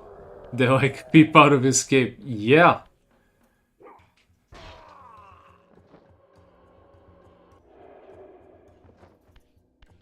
Just take a look at this. Let's see if I can get it. So see the teeth and the jawline, the eyes. And take a look at that. I mean, it's more than ridiculous. Spectacular work on his model.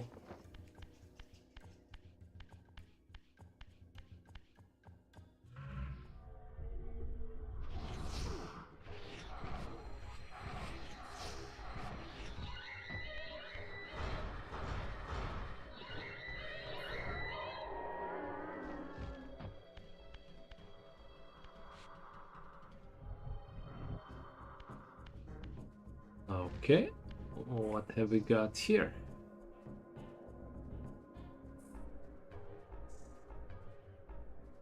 Ah, I see. I assume I need to break these.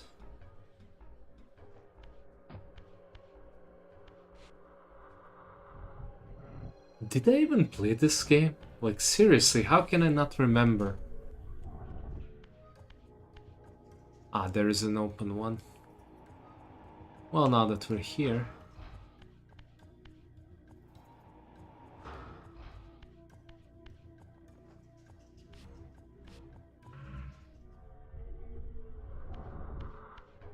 What I would give for a photo mode in older games.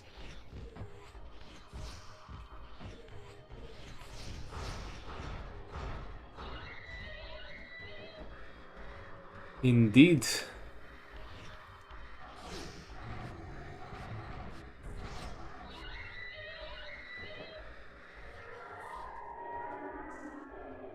Yeah, to be honest, the free roam camera feels a bit cheaty to me, but... Well, we're not gonna stick around and look at walls all day. Okay, I am missing something.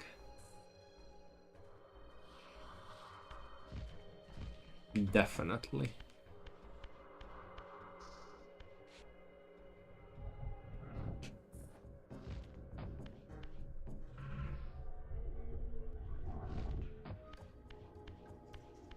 The question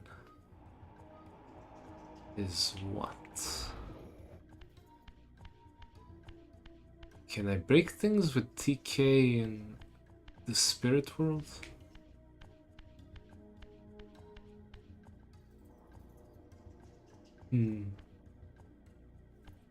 Oh, I can move the damn thing.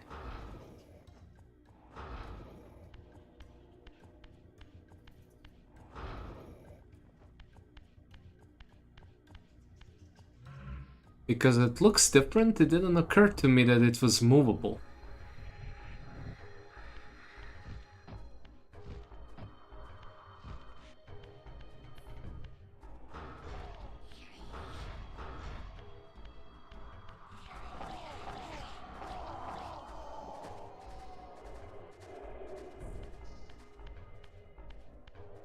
Moving on.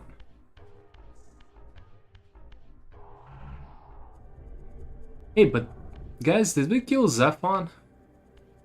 I don't think so.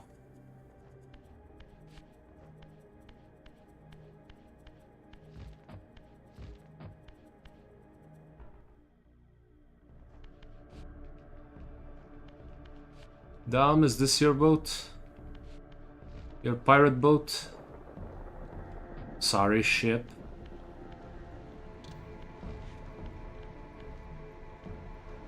I'm still not convinced.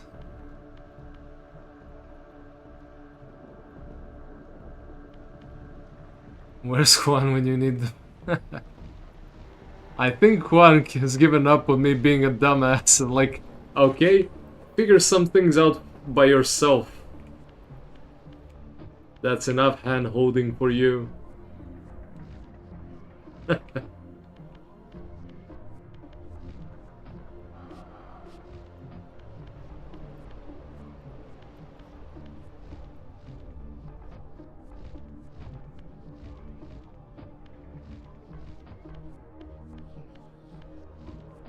But we muddled through.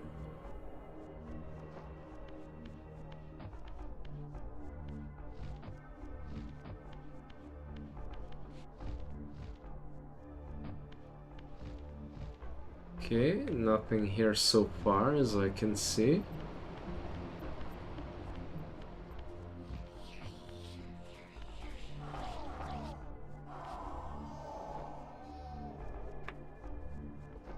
Well, what's wrong with that ship? I gotcha. I knew you were a pirate. Nobody says I. You're not even Australian, are you?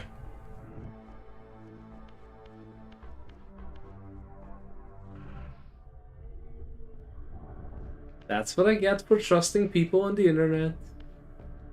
Keep getting tricked.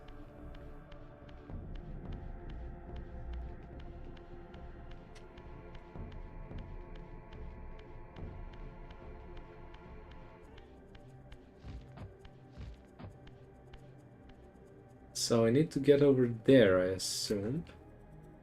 All the way across. Ah, but it's preventing me from using the camera. Sneaky game, sneaky.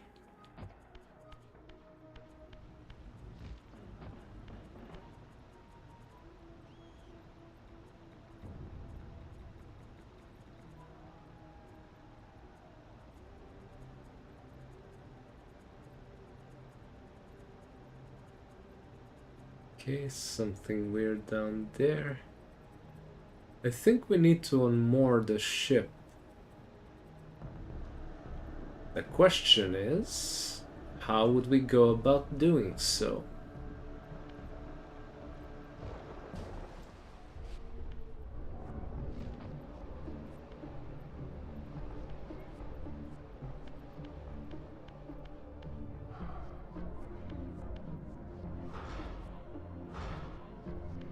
Didn't think that would do anything, but... Do you guys remember when we were kids and whenever you would get stuck on something, on some level or something, you would just start shooting? You know, so anyway, I started blasting. Oh, there's a PC. Maybe if I shoot it, it will work.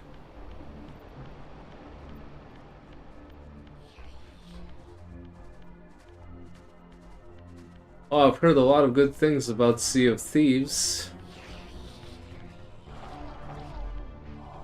But most of my friends are what you would call gamers. And the one that is...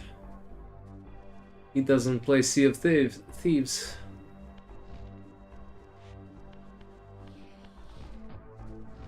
Jump on, do nothing but just have a great time. Man, it's great that games like that exist. And we're right back.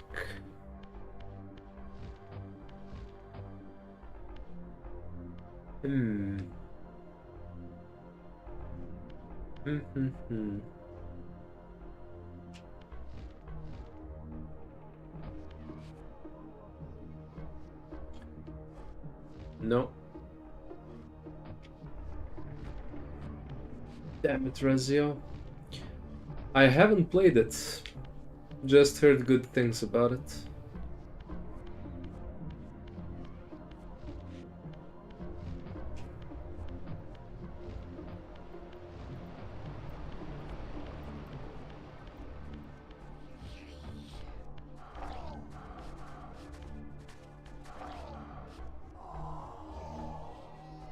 Would you stop running?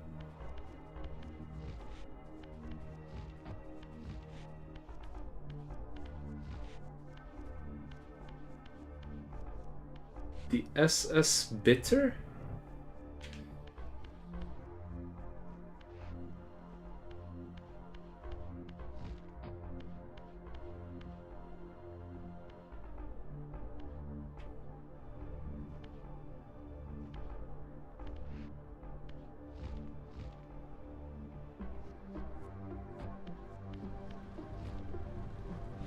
Please don't tell me it's the name of the ship, because if there's the name of the ship in the lore and you know that, my dear god.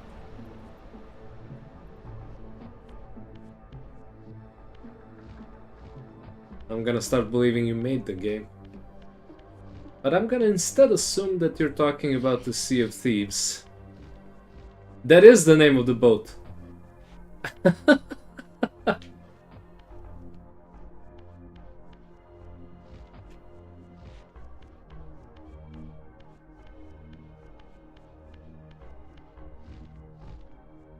Somebody needs to contact Crystal Dynamics and tell them about you.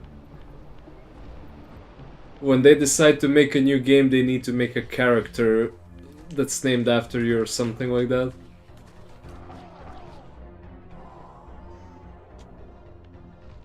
I mean, I love these games, but dear god. That's commitment.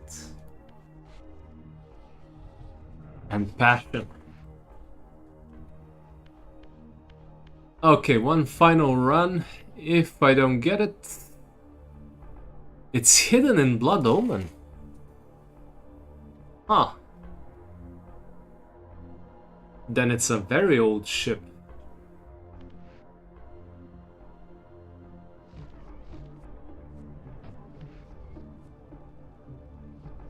Nothing here.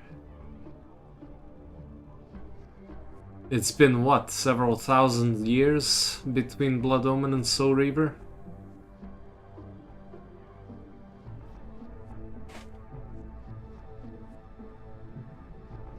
Yeah, interestingly enough, I haven't been listening to many lore videos. I started recently, but I do love doing that. I've been listening to the lore videos on Warhammer, actually, but for some reason, which is beyond me right now, not on Legacy of Kain.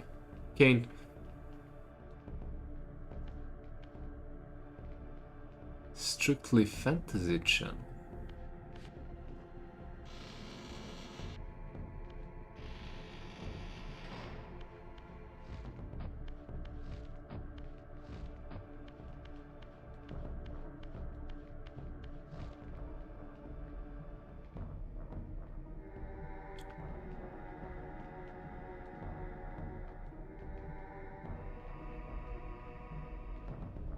Okay.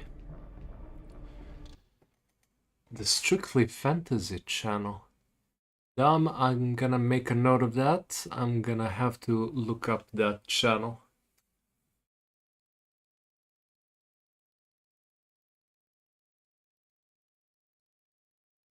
Yeah, definitely. Definitely.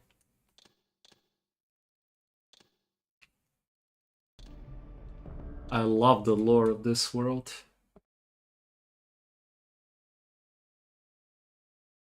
Anyway, guys, this is it for me. Gotta get to work and to bed after work. It's been a pleasure having you both here.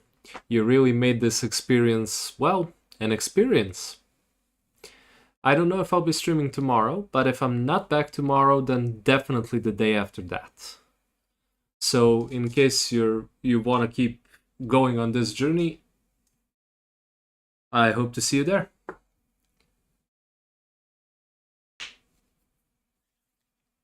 That's it from me. Until next time, what can I say? Thank you for being here.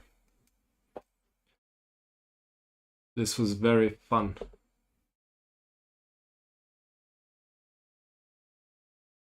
I'm just gonna wait a while because of the lag.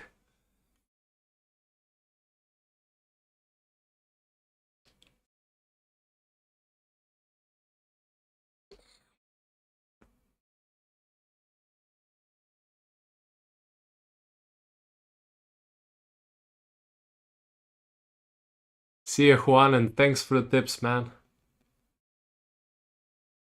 Have a good day or night, depending on your time zones.